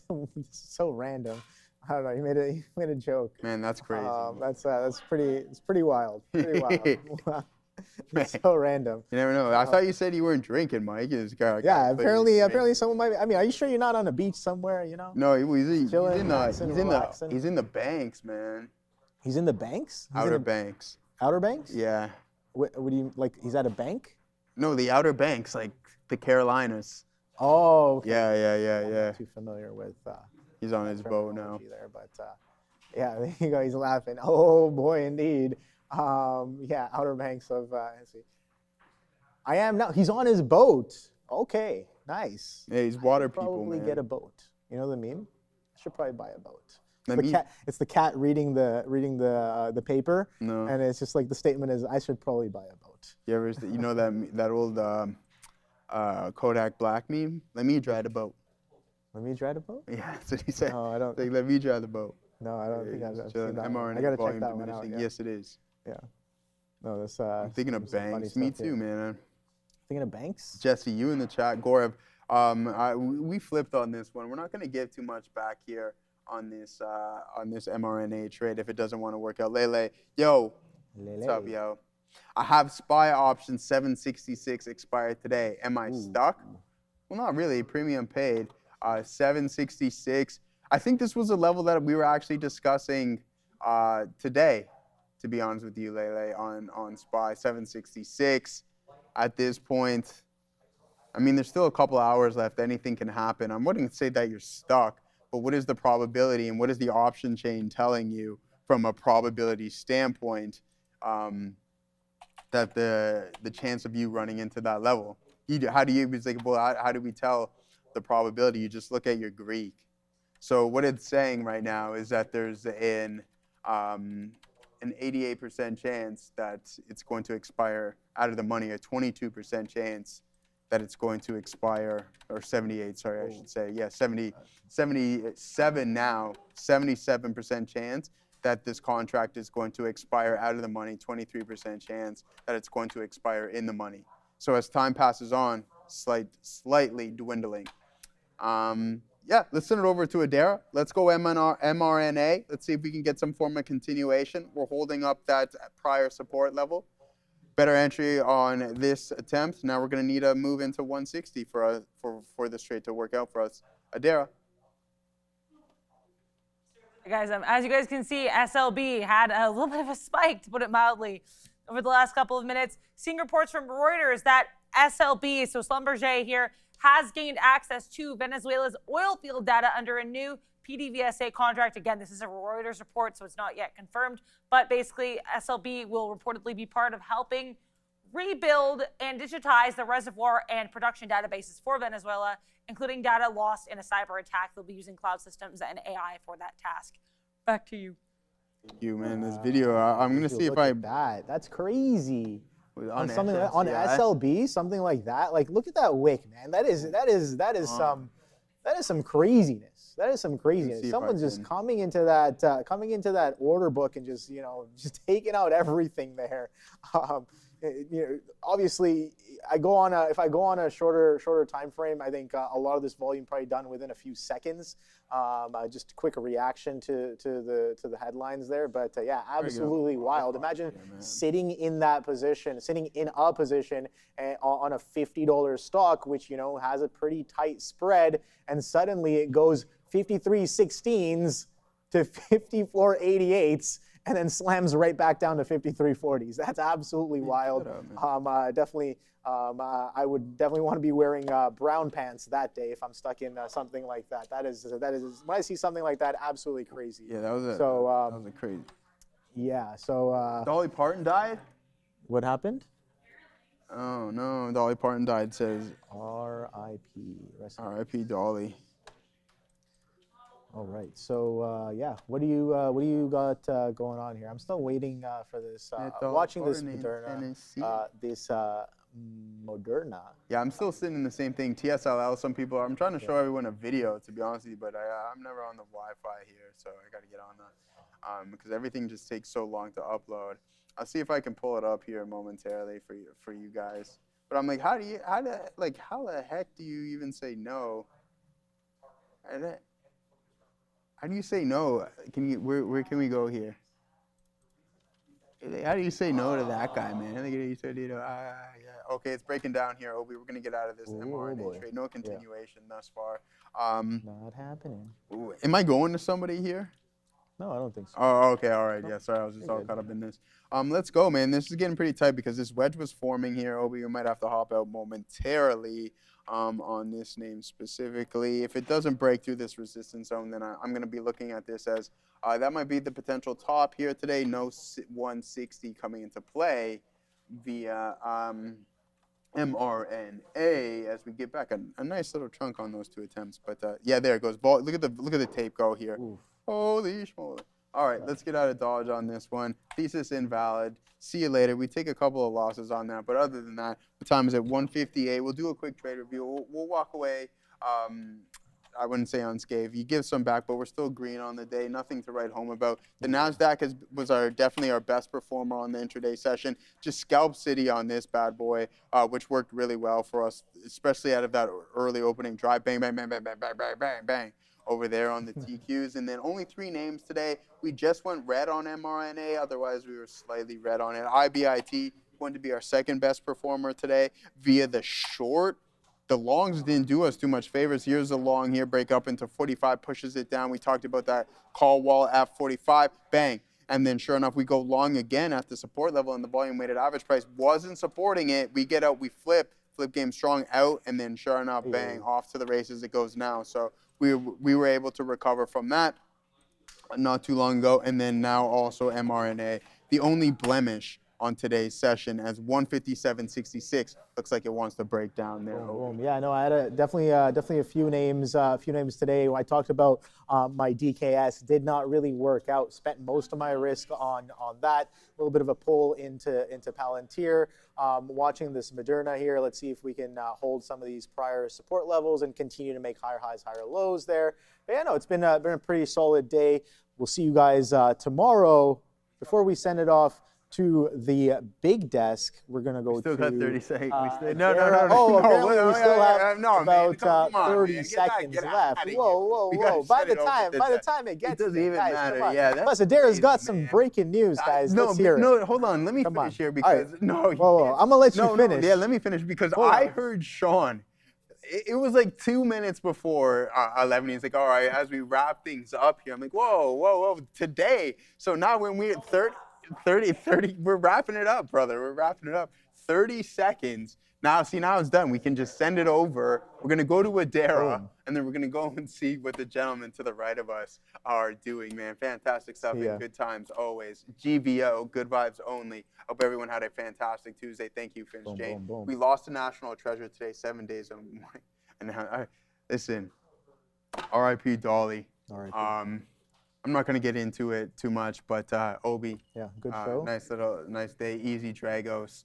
Easy, everyone there in the chat. If it's nice outside, trade and then go enjoy it. Yeah, I'm going for a walk. Be one with nature. Yeah. Be one with yourself. Oh, be one, Kenobi. It's your boy Be one Joey, with the Force. Bro, I'm not I'll leave laughing. you with that. I'm not laughing, bro.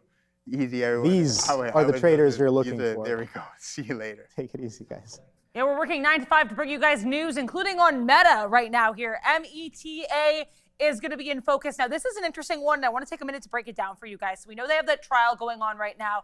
Apparently, a former Meta data scientist by the name of George Voloshenko just testified that only 0.2%, so less than 1% of teens actually use the Instagram Take a Break feature when it was opt-in. Meta has since made the feature enabled by default for teen accounts. So guys, what does that mean, and why would Meta be trading higher on that?